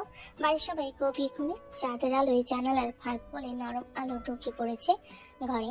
অনুষ্কা বিছানায় চুপচাপ শুয়েছিল কিছুক্ষণ, তারপর ধীরে ধীরে উঠে দাঁড়ালো। আলমারির নিচ থেকে কালো হুডি টেনে বের করলো, মাথায় চাপিয়ে নিল। পায়ের শব্দ যেন একেবারে নিঃশব্দ থাকে, তাই জুতোর ফিতা আগে আলগা করে রেখেছিল। চোখের কোণে একবার ঘড়ির দিকে তাকালো। 2:17 AM। ধীরে ধীরে বারান্দার দরজা খুলে বাইরে বেরিয়ে গেল সে। বলে অন্ধকারে মিলিয়ে গেল তার অবয়ে। কোথায় যাচ্ছে, কেন যাচ্ছে, কেউ জানলো না। বাড়ি কেউ টেরি পেল না। যে মেয়ে একটু আগেও বিছানে ছিল, এখন এই হাওয়ার মাঝে শুধু ভেসে থাকলো এক অজানা উত্তেজনা আর রহস্যের গন্ধ। আর হঠাৎই ঘুম ভেঙে যায়। গরমের রাতে ব্যালকনি দিয়ে এসে দাঁড়ালো সে, হাওয়ায় একটু ছোঁয়া পেতে। চোখে আধ ঘুম ছিল, কিন্তু হঠাৎই কিছু নড়াচড়া তার দৃষ্টি আটকে দিল। রাস্তার দিক থেকে কালো হুডি পরা এক ছায়া দ্রুত পায়ের শব্দ কমিয়ে এগিয়ে আসছে। গলির মোড় থেকে আলো এসে মুখটা খানিকটা স্পষ্ট করলো। অনুষ্কা। আয়ুষ ভুল বুঝকাল। রাত প্রায় 3:30। একজন মেয়ে এভাবে বাইরে থেকে ফিরছে। কোথায় ছিল এতক্ষণ? সে চুপচাপ দাঁড়িয়ে রইল। অনুষ্কাকে বাড়ির গেট খুলে ভিতরে ঢুকতে দেখলো। অনুষ্কা চারপাশে দেখে যেন নিশ্চিত হলো কেউ দেখেনি, তারপর নিঃশব্দে নিজের ঘরে চলে গেল। আর সে বুকের ভেতর প্রশ্নের ঢেউ।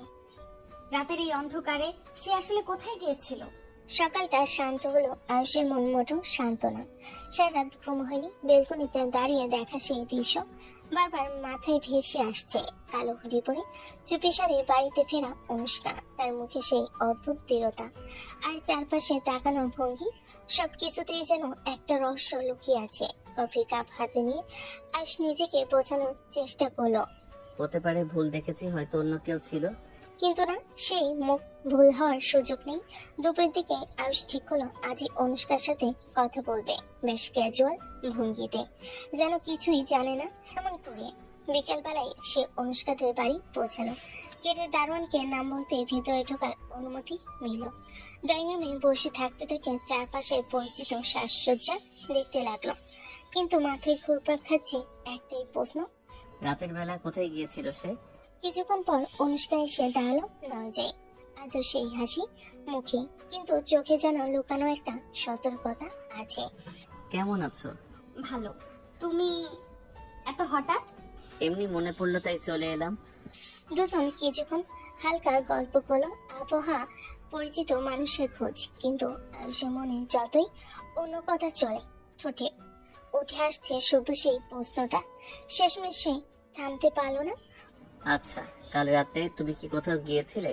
অনুষ্কার ভেতরে হঠাৎ এক ধাক্কা লাগলো। হাতের কাপটা সামান্য কেঁপে উঠলো, কিন্তু মুখের হাসি একটু টলেনি। মনের ভেতর ভয় ঢুকে পড়লো, সেটা চেপে রাখলো দক্ষতার সাথে। না তো, রাতে আবার কোথায় যাব? তুমি এসব প্রশ্ন করছো কেন? আয়ুষ এক মুহূর্তে তার চোখের দিকে তাকিয়ে রইল। সেই চোখে সত্যি আছে নাকি মিথ্যে বুঝতে পারলো না, কিন্তু তার স্বাভাবিক ভঙ্গি আজকে আরো অস্বস্তিতে ফেল। না, এমনি জিজ্ঞেস করলাম, মনে হলো দেখেছিলাম, হয়তো ভুলও হতে পারে। তুমি স্বপ্ন দেখছো মনে হয়। আলোচনাটা সেখানেই থেমে গেল, কিন্তু আয়ুষের মনে গেঁথে রইল সন্দেহের কাঁটা। সে চুপচাপ মনে মনে বলল, না অনুষ্কা, তুমি কিছু একটা লুকাচ্ছ। আয়ুষ যখন ড্রয়িং রুমে বসে আছে, তখনই ভেতর থেকে এক গলা উচ্ছ্বাসিত আওয়াজ ভেসে এলো। আরে আয়ুষ, তুমি অনেকদিন পর এলে বাবা। আয়ুষ উঠে দাঁড়িয়ে সালাম করলো। আসসালামু আলাইকুম। কেমন আছেন চাচি? আমি ভালো আছি রে, তুই কেমন আছিস? বলতে বলতে তিনি যেন খুশিতে ব্যস্ত হয়ে গেলেন। বস বস, আমি রান্নাঘরে যাচ্ছি, তোর জন্য কিছু ভালো রান্না করতে হবে। না চাচি, কষ্ট করবেন না। কষ্ট আবার কি, তুই তো আমাদের নিজের। আজকে তুই যা যা খেতে পছন্দ করিস সব করবো আমি। বলতে বলতে তিনি রান্নাঘরে ঢুকে গেলেন। শুরু হলো কড়াইতে তেল গরম হওয়া, মশলার ঘ্রাণ ছড়ানো, গন্ধে গোটা বাড়ি ভরে গেল। মুরগির রোস্ট, মাছের ঝোল, পোলাও, শুটকির ভর্তা, কাবাব, যেন ছোটখাটো ভোজ চলছে। অনুষ্কা পাশে বসেছিল, কিন্তু আয়ুষ টের পেল মায়ের এই উচ্ছ্বাস ও অনুষ্কার মুখে অদ্ভুত একটা টান টান ভাব। সে কথা কম বলছে, চোখের ভাষা আগে রাতের কথা লুকাচ্ছে। রান্নাঘর থেকে অনুষ্কার মা বারবার উকি দিয়ে বলছেন, আয়ুষ খাস ভালো করে, তোর প্রিয় ফান ভাজা করেছি, মনে আছে? মনে আছে চাচি, ধন্যবাদ। খাবারের প্লেট সাজানো হলো রাজকীয় ভাবে। আয়ুষ ধীরে ধীরে খেতে লাগলো, কিন্তু তার মাথার ভেতরে তখনও ঘুরছে গত রাতে সেই কালো হুডির দৃশ্য। চাচি এত খুশি, অনুষ্কা চুপচাপ, আর আমি এখনো জানি না সে কোথায় গিয়েছিল রাতের বেলা। খাওয়া দাওয়া শেষ, অনুষ্কার মা থালা বাসন গুছিয়ে রান্নাঘরে চলে গেছেন। ড্রয়িং রুমে তখন শুধু অনুষ্কা আর আয়ুষ। টিভিতে হালকা আওয়াজে কোনো সিরিয়াল চলছে, কিন্তু কারোর মনোযোগ সেখানে নেই। ঠিক তখনই অনুষ্কার ফোনটা কফির টেবিলে রাখা। হঠাৎ বেজে উঠল রিংটোনটা ছোট, কিন্তু কেমন যেন তাড়াহুড়ো মাখা শব্দে ভরা। স্ক্রিনের দিকে এক ঝলক তাকিয়ে অনুষ্কার মুখের ভাব বদলে গেল। চোখে স্পষ্ট টান টান এক উত্তেজনা। সে ফোনটা তুলে দূরে গিয়ে দাঁড়ালো। হ্যালো। আয়ুষ পাশে বসা, কিন্তু শূন্য মতো কোনো শব্দ বের হলো না। এরপর অনুষ্কা পা টিপে টিপে বারান্দার দিকে চলে গেল, তারপর পর্দা সরিয়ে বাইরে গিয়ে দরজা বন্ধ করে দিল। আয়ুষ কপাল কুঁচকে চুপচাপ বসে রইল। টিভির আওয়াজ ঢেকে দিল অনুষ্কার দূর থেকে আসা অস্পষ্ট কণ্ঠস্বর, কিন্তু শব্দ ঠিক মতো শোনা গেল না, শুধু বুঝতে পারল গলা নিচু আজকের কথাগুলো দ্রুত। কয়েক মিনিট পর অনুষ্কা আবার ভেতরে ফিরল, মুখে কেমন যেন জোর করে দেওয়া হাসি, যেন কিছুই হয়নি। কে ফোন করছিল? এমনি বন্ধু ছিল। সে বসে পড়ল, কিন্তু তার চোখে মুখে সেই অদৃশ্য চাপা গোপনীয়তা এখনো স্পষ্ট। আর কিছু না বলে শুধু মাথা নেড়ে রইল, কিন্তু ভেতরে ভাবল। না অনুষ্কা, তুমি নিশ্চিত কিছু লুকাচ্ছ? সন্ধ্যা নামতেই আয়ুষ বিদায় নিল।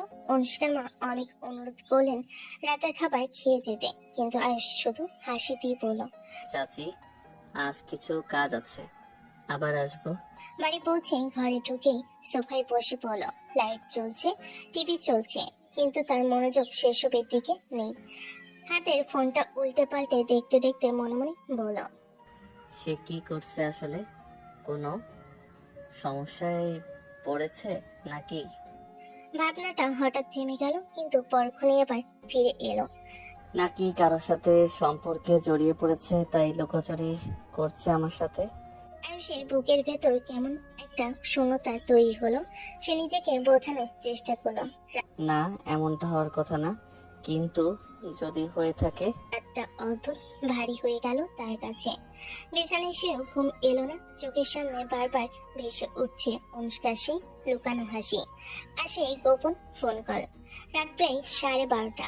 শহরের আলো ধীরে ধীরে নিস্তেজ হয়ে আসছে, চারপাশে হালকা হাওয়ার শব্দ। আয়ুষ বেলকনিতে দাঁড়িয়ে আছে, হাতে এক গ্লাস পানি। মন তার পুরোপুরি অন্যদিকে। অনুষ্কার রহস্যময় আচরণ, গত রাতের গোপন ফোন আলাপ। ঠিক তখনই তার চোখে পড়লো সামনের বাড়ি গেটের দিকে। গেটটা আস্তে আস্তে খুলল, অন্ধকার ভেতরে থেকে একটা পরিচিত অবৈ বেরিয়ে এলো, কালো হুডি মাথায়, হাতে ছোট্ট একটা ব্যাগ। অনুষ্কা। আয়ুষের ঠোঁট থেকে শব্দ বেরোলো না, কিন্তু বুকের ভিতর ধপ ধপ শব্দ বেড়ে গেল। সে সময় নষ্ট করলো না, চুপচাপ নিচের কোটটা গায়ে চাপিয়ে নিচে নেমে এলো। রাস্তার অন্য পাশ থেকে কিছুটা দূরত্ব বজায় রেখে হাঁটতে লাগলো, যাতে অনুষ্কা টের না পায়। গলির পর গলি পেরিয়ে অনুষ্কা হাঁটছে দ্রুত, কোনো দিকে তাকাচ্ছে না, যেন কারোর সাথে দেখা করার তাড়া আছে। আয়ুষের মনে সন্দেহ আরো তীব্র হয়ে উঠল। সে কার কাছে যাচ্ছে? কার সাথে দেখা করবে? কিন্তু ঠিক এক জায়গায় এসে ঘটনা পাল্টে গেল। একটা পুরনো অন্ধকার মোড়ে অনুষ্কা হঠাৎ বাদিকে ঘুরে গেল। আয়ুষ কয়েক সেকেন্ড পরে সেই বাঘ ঘুরতেই শূন্য রাস্তা, চারপাশে কেউ নেই। অনুষ্কা যেন হাওয়া হয়ে গেছে। আয়ুষ থেমে চারিদিকে তাকালো, গলির পথগুলো খালি, মাটির আলো ঝাপসা হয়ে আসছে কুয়াশায়। তার মনে হলো যেন ইচ্ছে করে অনুষ্কা তাকে বাঁকার চোখে এড়িয়ে গেছে। এটা কাকতালীয় না, সে জানতো আমি পিছু নিয়েছি। রাতে ঠান্ডা হাওয়া হাড়ি কেটে ঢুকতে লাগলো, কিন্তু আয়ুষের বুকের ভেতর তখন কেবলই জ্বলন্ত প্রশ্ন। অনুষ্কা আসলে কি করছে এই গভীর রাতে? সকালে রোদ ফোটার কিছু পরেই আয়ুষ অনুষ্কাদের বাড়ির সামনে এসে থামলো। গত রাতের রহস্য তার মাথায় এমন ভাবে ঘুরছে যে ঘুম থেকে উঠে প্রথমে চিন্তা ছিল আজ অনুষ্কাকে নিজের সাথে নিয়ে যাওয়া। গেট পেরিয়ে ভেতরে ঢুকতেই অনুষ্কা বারান্দায় দাঁড়িয়ে ছিল, হাতে এক কাপ চা, চুলগুলো হালকা এলোমেলো, চোখে সেই চেনা হাসি।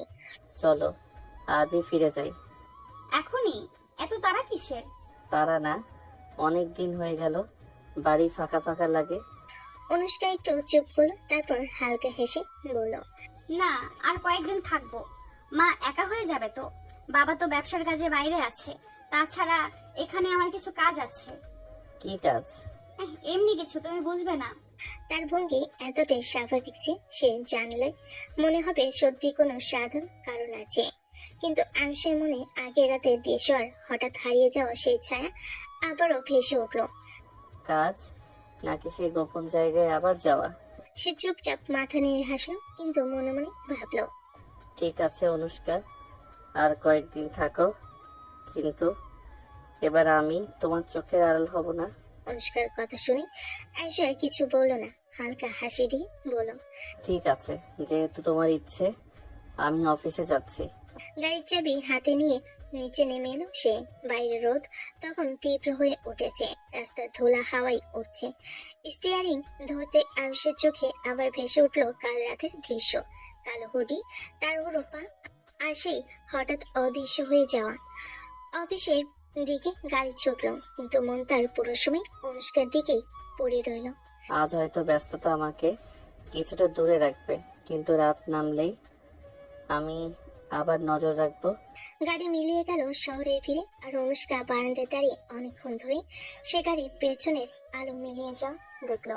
তার ঠোঁটে এক রহস্যময়ী হাসি খেলে গেল। অফিসে পৌঁছে আয়ুষ লিফট থেকে বেরিয়ে সোজা নিজের কেবিনে ঢুকলো। টেবিলে ভরা ফাইল, ল্যাপটপে খোলা ইমেল। সকালে মিটিং এর আগে সব গুছিয়ে নিতে হবে।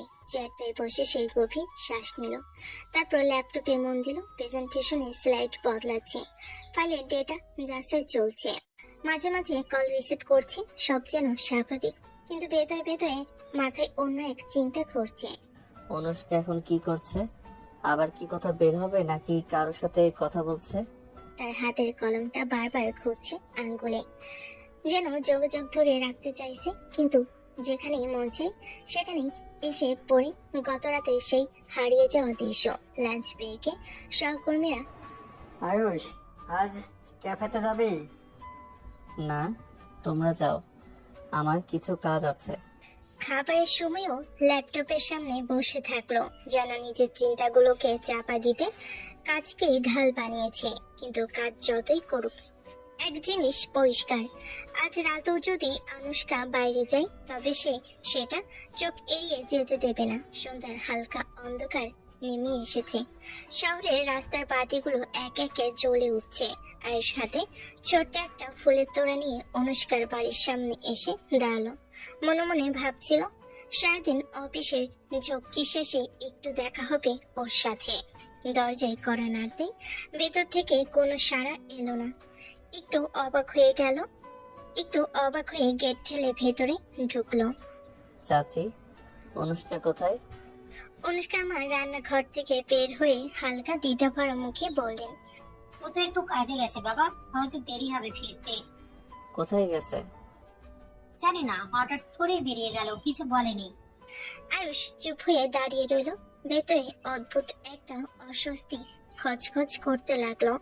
হাতে ধরা ফুলের তোড়াটা কেমন যেন অর্থহীন লাগতে লাগলো এখন। সে ধীরে ধীরে বাইরে বের হয়ে এলো, রাস্তার দিকে তাকিয়ে মনে মনেই বলল, অনুষ্কা, তুমি ঠিক কোথায় যাচ্ছ, আর কেন আমায় বললে না? তার চোখে স্পষ্ট হয়ে উঠল সন্দেহের ঝিলিক। পকেট থেকে ফোন বের করলো, কিন্তু নাম্বারে কল দেওয়ার আগে হাত থেমে গেল। আজ ওকে ফলো না করলে হয়তো এই অদ্ভুত অনুভূতিটা সারা রাত পড়তে থাকবে। রাত প্রায় 2:30। আয়ুষ ঘুমাতে পারছে না, বেলকনিতে দাঁড়িয়ে সিগারেট হাতে ফাঁকা রাস্তায় তাকিয়ে আছে। হঠাৎ দূরে একটা গাড়ি এসে থামলো অনুষ্কাদের বাড়ির সামনে। আয়ুষ চোখ কুচকে দেখলো, গাড়ি থেকে নেমে এলো অনুষ্কা, আর তার সাথে এক অচেনা ছেলে। ছেলেটা কিছু একটা বলল, আর অনুষ্কা হেসে উত্তর দিল। তাদের ভেতরে যাওয়ার আগে ছেলেটা অনুষ্কার কাঁধে হাত রাখলো। আয়ুষের রক্ত গরম হয়ে গেল মুহূর্তেই, হৃৎপিণ্ড ধুকধুক করছে। হাতে সিগারেট মাটিতে ফেলে দিল। দ্বিতীয়বার ভাবার সুযোগ না দিয়ে সোজা নিচে নেমে অনুষ্কাদের বাড়ির গেটে পৌঁছে গেল। গেট ঠেলে ঢুকে দরজা ধাক্কা মেরে খুলে দিল। আয়ুষ, তুমি এখানে এই সময়? শেষ কথা হওয়ার আগেই আয়ুষ গরম রাগে তার গালে থাপ্পড় দিয়ে দিল। আয়ুষ গর্জে উঠল, তোমাকে আমি মানুষ ভেবেছিলাম, কিন্তু তুই চরিত্রহীন।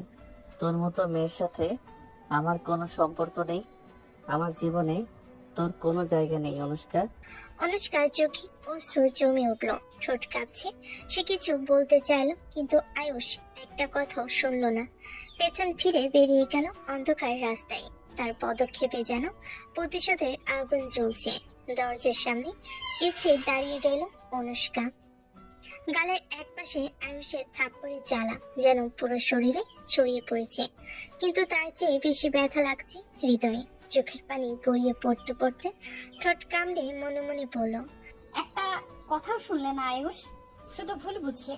আমি কি পরিস্থিতিতে পড়েছিলাম কেন এই ছেলের সাথে ছিলাম সেটা জানারও চেষ্টা করলে না। তার গলা ভারী হয়ে এলো। দরজা বন্ধ করে ধীরে ধীরে ঘরে ঢুকলো, কিন্তু বুকের ভেতরে সেই কষ্ট যেন দরজার বাইরে দাঁড়িয়ে থেকে তাকে বিদ্ধ করতে থাকলো। রাতের অন্ধকার তখনও শহরকে শক্ত করে জড়িয়ে রেখেছে। পরের সকাল আয়ুষ নিজের বাড়িতে বসে আছে, মুখে রাগের ছাপ স্পষ্ট। ডাইনিং টেবিলে বসে তার বাবা মা অবাক দৃষ্টিতে তাকাচ্ছেন। আমি অনুষ্কাকে ডিভোর্স দিতে চাই। মুহূর্তেই টেবিলে নীরবতা নেমে এলো। তার মা কেঁপে উঠে বলেন, কি বলছো তুমি আয়ুষ? সব তো ঠিক ছিল, হঠাৎ কি হলো? বিয়ে হলো মাত্র কয়েক মাস আর এখনো এই সিদ্ধান্ত? কোনো কারণ তো বলো। কারণ বলার কিছু নেই। আমি ওকে গত রাতে এমন কারোর সাথে দেখেছি যেটা আমার কাছে অগ্রহণযোগ্য। আমি এমন মেয়েকে বউ হিসেবে রাখতে পারবো না। তুমি কি নিশ্চিত যা দেখছো সেটা ঠিক? হয়তো ভুল বুঝছো। অনুষ্কা খুব ভালো মেয়ে। মা প্লিজ, আমি একবার যা ঠিক করি সেটা আর বদলাই না। তুমি রাগে আছো তাই এখন এমন বলছো। একবার অনুষ্কার সাথে বসে কথা বলো, তারপর সিদ্ধান্ত নাও। কিন্তু আয়ুষ গম্ভীর মুখে চেয়ার ঠেলে উঠে গেল, যেন তার সিদ্ধান্ত পাথরের মতো দৃঢ় হয়ে গেছে। অন্যদিকে অনুষ্কা ঘরের এক কোণে বসে আছে, গালে এখনো থাপ্পড়ের দাগ হালকা লালচে হয়ে আছে, কিন্তু সেটা যতটা কষ্ট দিচ্ছে তার চেয়ে বেশি ব্যথা দিচ্ছে আয়ুষের অবিশ্বাস। মনে মনে সে শুধু একটা কথাই ভাবছে, আমি তো সব বুঝিয়ে বলতে চেয়েছিলাম, কিন্তু সে একটু সুযোগ দিল না। দুপুরবেলা আয়ুষের চোখে এখনো রাতে সেই দৃশ্য ভাবছে। গভীর রাতে অনুষ্কা আর তার পাশে অচেনা একজন পুরুষ। যতবার ভাবছে রাগে বুক ধরফর করছে। সে ফোনে কিছু না বলে সোজা অনুষ্কাদের বাড়ির দিকে রওনা দিল। চাচি, অনুষ্কা আছে? হ্যাঁ বাবা আছে, তুমি ভেতরে এসো। গেটে ঢুকেই কড়া স্বরে ডাক দিল আয়ুষ। ভারী পদক্ষেপে ভেতরে ঢুকলো। ডাইনিং রুমে সোফায় বসে থাকা অনুষ্কা মাথা তুলে তাকাতে তার চোখে একরাশ অবাক ভাব। আয়ুষ ঠান্ডা অথচ ধারালো গলায় বলল, আমি তোমাকে ডিভোর্স দিতে চাই। কথাটা যেন বজ্রপাতের মতো আশ্রে পড়ল ঘরের ভেতর। অনুষ্কা চোখ বড় বড় করে তাকালো। কি বলছো তুমি? হঠাৎ কেন? তুমি জানো খুব ভালো করে, প্রথমত এই বিয়েটা আমি চাইনি, তোমাদের চাপে পড়ে রাজি হয়েছিলাম, কিন্তু মনে নিয়েছিলাম চেষ্টা করব। অথচ তুমি এখন অন্য ছেলের সাথে রাত বিরেতে ঘোরাঘুরি করছো, পরকীয়া করছো। এটা আমি কোনোভাবেই মানব না। তুমি কি পাগল হয়েছো? যা দেখছো সেটা। চুপ, আমি যা দেখেছি সেটা যথেষ্ট। আমার বউ হয়ে অন্য পুরুষের সাথে ঘোরাঘুরি আমার কাছে এটা নোংরা, আর আমি নোংরামি সহ্য করব না। এই সময় অনুষ্কার বাবা ঘরে ঢুকলেন। কি হচ্ছে এখানে? এত চিৎকার কেন? চাচা, আমি অনুষ্কাকে। কি বলছো? সব তো ঠিক ছিল, হঠাৎ এই সিদ্ধান্ত কেন? কারণ আমার বউ অন্য পুরুষের সাথে গভীর রাতে ফিরেছে, আমি চোখে দেখেছি। আমি এই ধরনের সম্পর্ক মেনে নিতে পারি না। আয়ুষ হয়তো ভুল বুঝেছো, অনুষ্কা তো এমন মেয়ে নয়। চাচি, আমি কাউকে বোঝাতে আসিনি, আমি শুধু আমার সিদ্ধান্ত জানাতে এসেছি।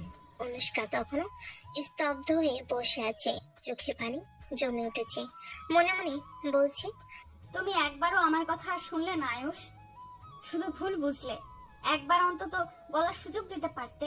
ঘরে ভেতরে ভারী নীরবতা নেমে এলো। আয়ুষ আর কিছু না বলে পেছনে বেরিয়ে গেল। আর অনুষ্কার বাবা মা হতবাক দৃষ্টিতে মেয়ের দিকে তাকিয়ে রইলেন। ঘরের ভেতরে যেন এক অদৃশ্য ভারী কুয়াশা জমে আছে। আয়ুষ চলে যাওয়ার পর থেকে অনুষ্কা নিঃশব্দে বসে আছে সোফায়। চোখে জমে থাকা পানিটা মুছছেও না। মনের ভেতর একদিকে রাগ, অন্যদিকে অগাধ কষ্ট জমে পাহাড় হয়ে গেছে। বাবা মা দুজনই তার মুখের দিকে তাকিয়ে আছেন, কিন্তু কোনো কথা বেরোচ্ছে না। হঠাৎ অনুষ্কা মাথা ঘুরে একটু দুলে উঠল। অনুষ্কা! মায়ের চিৎকারে বাবা এগিয়ে গিয়ে তাকে ধরলেন, কিন্তু ততক্ষণে সে জ্ঞান হারিয়ে মেঝেতে লুটিয়ে পড়েছে। আল্লাহ, অনুষ্কা তাড়াতাড়ি ডাক্তার ডাকো। মিনিট খানেকের মধ্যেই পাশের ফ্যামিলি ডাক্তারের আগমন। ডাক্তার স্টেথোস্কোপ দিয়ে শুনে ব্লাড প্রেশার মেপে হালকা হাসি দিলেন। চিন্তার কিছু নেই, ও অতিরিক্ত মানসিক চাপে জ্ঞান হারিয়েছে। তবে একটা ভালো খবর আছে, বাবা মা দুজনে অবাক হয়ে তাকালেন। ভালো খবর? আপনার মেয়ে মা হতে চলেছে, প্রায় 2 মাসের প্রেগনেন্ট। কথাটা যেন ঘরের ভেতরে এক অদ্ভুত নীরব বিস্ফোরণ ঘটালো।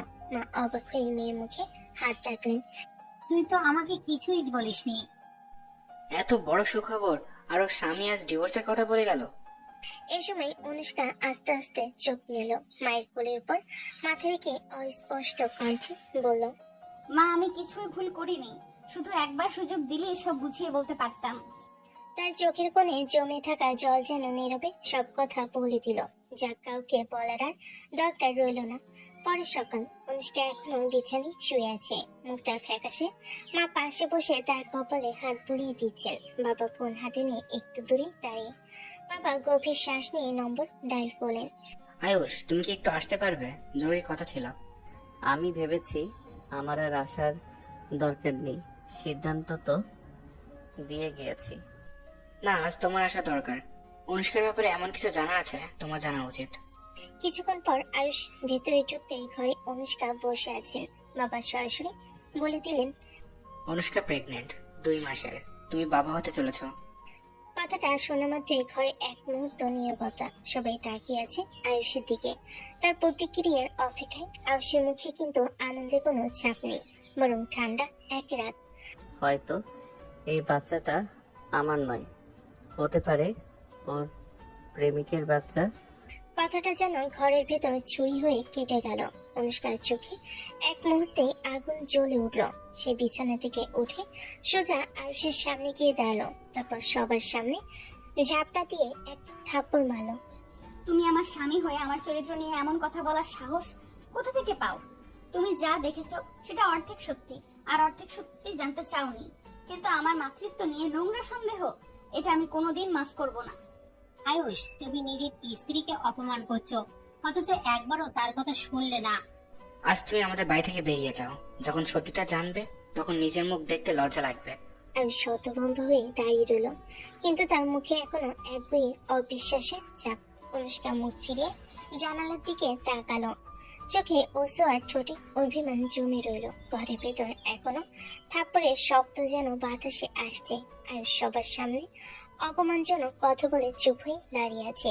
অনুষ্কার আগে শ্বাস নিচ্ছে ভারী ভারী, তার চোখে জল, কিন্তু কণ্ঠে কঠিন দৃঢ়তা। কখনো জানতে চেয়েছো আয়ুষ আমি কি কাজ করি? কারণ তুমি জানার চেষ্টা করোনি। আমি সিআইডি অফিসার আয়ুষ। আমার পেশা এমন যে আমার সব কিছু গোপন রাখতে হয়, ইভেন আমার নিজের স্বামীর কাছ থেকেও। কথাটা শুনে ঘরের সবাই যেন স্তব্ধ হয়ে গেল। মা হাত দিয়ে মুখ ঢাকলেন। বাবা হতভম্ব হয়ে বলেন, সিআইডি? সেদিন রাতে আমি মিশনে ছিলাম, আমাদের টার্গেটের কাছাকাছি গিয়েছিলাম, কিন্তু হঠাৎ আক্রমণ হয় আমার উপর। আমার সহকারী, যাকে তুমি প্রেমিক ভাবছো, সে আমাকে নিরাপদে বাসায় পৌঁছে দিয়েছে। তুমি যদি একবার জিজ্ঞেস করতে আমি সব বলতাম, কিন্তু তুমি না জেনে না শুনে আমার চরিত্র নিয়ে এত নোংরা কথা বললে, আর আজ আমার মাতৃত্ব নিয়েও সন্দেহ করলে। ঘরে এক মুহূর্তে নীরবতা নেমে এলো। ডাক্তার, বাবা মা সবাই স্তব্ধ হয়ে একে অপরের মুখের দিকে তাকাচ্ছে। বাবা গভীর শ্বাস নিয়ে বলেন, আয়ুষ, তুমি কি বুঝতে পারছো কি অপমান করছো? তোমার স্ত্রী দেশের জন্য নিজের জীবন বাজি রেখে কাজ করে, আর তুমি তাকে বিশ্বাস করোনি। আয়ুষের মুখ ফ্যাকাশে হয়ে গেল, তার হাত দুটো আস্তে আস্তে কাঁপতে লাগলো। চোখ নামিয়ে নিল অনুষ্কার চোখে দৃষ্টির সামনে, কিন্তু অনুষ্কা এবার মুখ ফিরিয়ে নিল। তার চোখে অভিমান জমে পাথর হয়ে গেছে। বিশ্বাস ছাড়া সম্পর্ক হয় না আয়ুষ, তুমি সেটা ভেঙে দিয়েছো। ঘরের ভেতর যেন শ্বাস নিতে কষ্ট হচ্ছিল সবারই। সিআইডি শুনে শুধু চমক নয়, এক ধরনের গর্ব অনুভব করছিল সবাই, শুধু আয়ুষ ছাড়া। কারণ এই গর্বের সাথে তার নিজের ভুলের ভারও এসে পড়েছে কাঁধে। ঘরের সবার দৃষ্টি এখনো অনুষ্কার উপর নিবদ্ধ। তার চোখে জল থাকলো, কণ্ঠটা এবার ঠান্ডা, নির্লিপ্ত, যেন সব অনুভূতি একসাথে পড়ে ছাই হয়ে গেছে। চিন্তা করো না আয়ুষ, আমি নিজেই ডিভোর্সের সব ব্যবস্থা করে দিব। তোমার কষ্ট হবে না এক ফোঁটাও। কথাটা যেন বজ্রপাত হয়ে পড়ল আয়ুষের মাথায়। সে এক পা এগোতে চাইল, কিন্তু পা যেন জমে গেল জায়গায়। অনুষ্কা, আমি থামো, তুমি আমার চরিত্রে সন্দেহ করেছো, আমার কাজকে নোংরা ভেবেছো, এমনকি আমার গর্ভস্থ সন্তানকে অপমান করেছো। এইসবের পর আমি আর তোমার স্ত্রী হয়ে থাকতে চাই না। ঘরে হঠাৎ একটা শ্বাসরোধী নীরবতা নেমে এলো। বাবার মা একে অপরের দিকে তাকালেন, কিন্তু কিছু বললেন না। মেয়ের চোখে দৃঢ়তা বুঝতে পেরেছেন তারা। আয়ুষ পাথরের মতো দাঁড়িয়ে আছে, তার মুখে কোনো কথা নেই, শুধু দৃষ্টি স্থির হয়ে আছে মেঝের দিকে। মনের ভেতর অনুশোচনা, অবাক ভাব আর এক অদ্ভুত শূন্যতা, সব মিলে এক অচেনা অনুভূতি তৈরি করেছে। অনুষ্কা ধীরে ধীরে উঠে গেল, তার গলাটা শক্ত, চোখে জল শুকিয়ে গেছে। তুমি এখন যেতে পারো, বাকি কাগজপত্র আমি পাঠিয়ে দিব। আর সেবার মাথা তুলে তাকালো, কিন্তু অনুষ্কার চোখে কোনো ভালোবাসা বা কোমলতা নেই, শুধু শীতল অবজ্ঞা। সে এক মুহূর্ত দাঁড়িয়ে রইল, যেন কিছু বলতে চাইছে, কিন্তু গলা দিয়ে কোনো শব্দ বেরোলো না। শেষমেশ নিঃশব্দে ঘর থেকে বেরিয়ে গেল সে। তার পায়ের শব্দ মিলিয়ে যেতেই অনুষ্কা চেয়ারে বসে পড়ল, আর মা এসে তাকে জড়িয়ে ধরলেন। বাবা জানালার বাইরে তাকিয়ে রইলেন, একটা ভাঙ্গা সম্পর্কে নীরব সাক্ষী হয়ে। রাত গভীর। আয়ুষ নিজের বাড়ির দরজা খুলে ভেতরে ঢুকলো। ঘর অন্ধকার, শুধু জানালার ফাঁক দিয়ে রাস্তার আলো এসে মেঝেতে লম্বা ছায়া ফেলেছে। সে ব্যাগটা সোফায় ফেলে দিয়ে চুপচাপ বসে পড়লো। মাথার ভেতর সারাদিনে দৃশ্যগুলো যেন সিনেমার মতো ঘুরছে। অনুষ্কার থাপ্পড়, তার কণ্ঠে তীব্র রাগ, সিআইডি অফিসারের পরিচয় আর গর্ভবতী হওয়ার খবর। আর সে মাথা হাতে চেপে বসে পড়লো। এত বড় ভুল আমি কি করলাম? মনে পড়লো সেই রাতে বেলকনিতে দাঁড়িয়ে যে দৃশ্য দেখেছিল অনুষ্কা এক পুরুষের সাথে বাসে ফিরছে। তখন এরাকে অন্ধ হয়ে গিয়েছিল সে, কিন্তু আজ বুঝতে পারলো নিজের চোখে যা দেখা আর তারও পেছনে সত্যি থাকতে পারে। আর সেই সত্যিটা শোনা ধৈর্য তার ছিল না। সে সোফায় হেলান দিয়ে চোখ বন্ধ করলো। মনে পড়লো অনুষ্কার চোখ, যেখানে আগে ছিল ভালোবাসা, এখন শুধু ঠান্ডা অবজ্ঞা। ও কি আমাকে ক্ষমা করবে, নাকি সব শেষ হয়ে গেছে? হৃদয়ে এক ধরনের ভয় ধীরে ধীরে বাসা বাঁধছে। কখনো ভাবিনি এই সম্পর্ক এভাবে ফসকে যাবে তার হাত থেকে। আর এখন বুঝেছে বিশ্বাস ছাড়া কোনো সম্পর্ক টিকে না। কিন্তু এই উপলব্ধি হয়তো অনেক দেরিতে এসেছে। জানালার বাইরে চাঁদের আলো নরম ভাবে ঘরে ঢুকছে, কিন্তু আয়ুষের মনে কোনো আলো নেই, শুধু অন্ধকার, অনুশোচনা আর হারিয়ে ফেলার ভয়। দিনের আলো, অনুষ্কাদের বাসা। আয়ুষ হাতে কাঁপতে কাঁপতে দরজার ঘন্টা বাজালো। দরজা খুলে অনুষ্কার মা চমকে তাকালেন।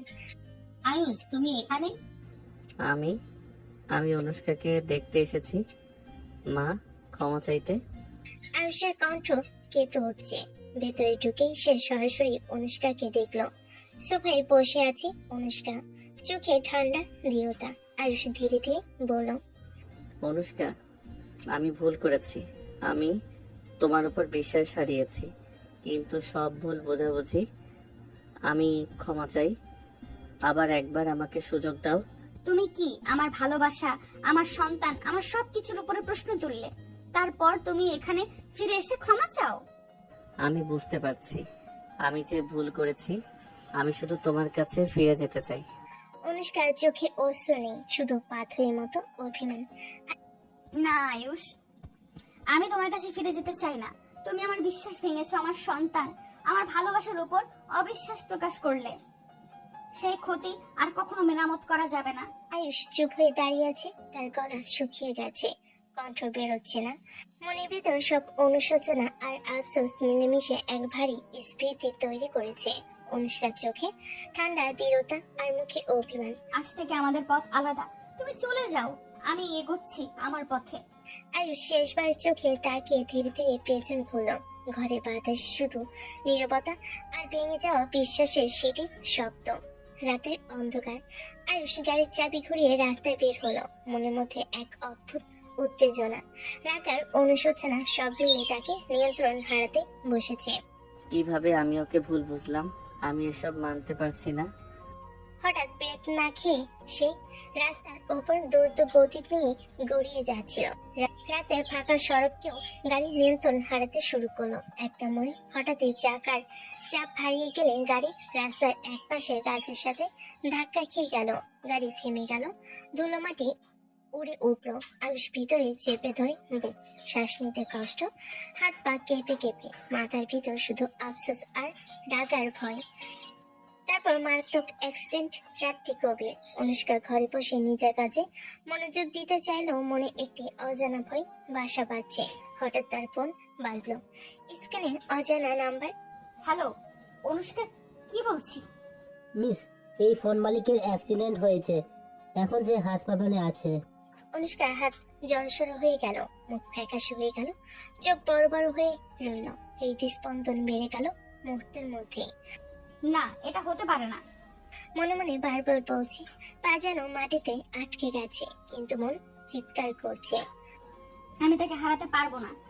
সর্বশেষ নিজের ভেতরে ভয় সামলে সে হুট করে বাইরে ছুটে গেল।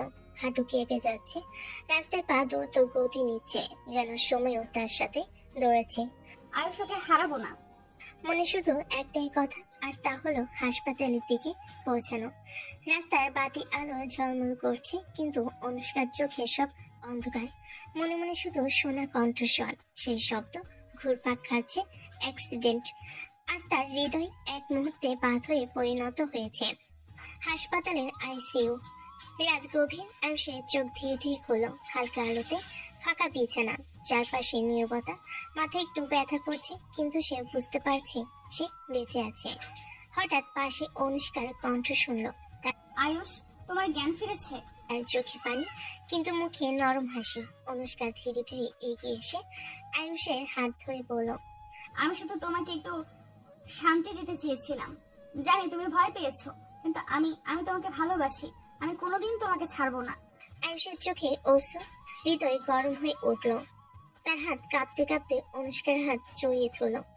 অনুষ্কা, আমি আমি অনেক ভুল করেছি। আমি তোমাকে আঘাত দিয়েছি, কিন্তু এখন বুঝেছি আমি তোমাকে ছাড়া বাঁচতে পারবো না।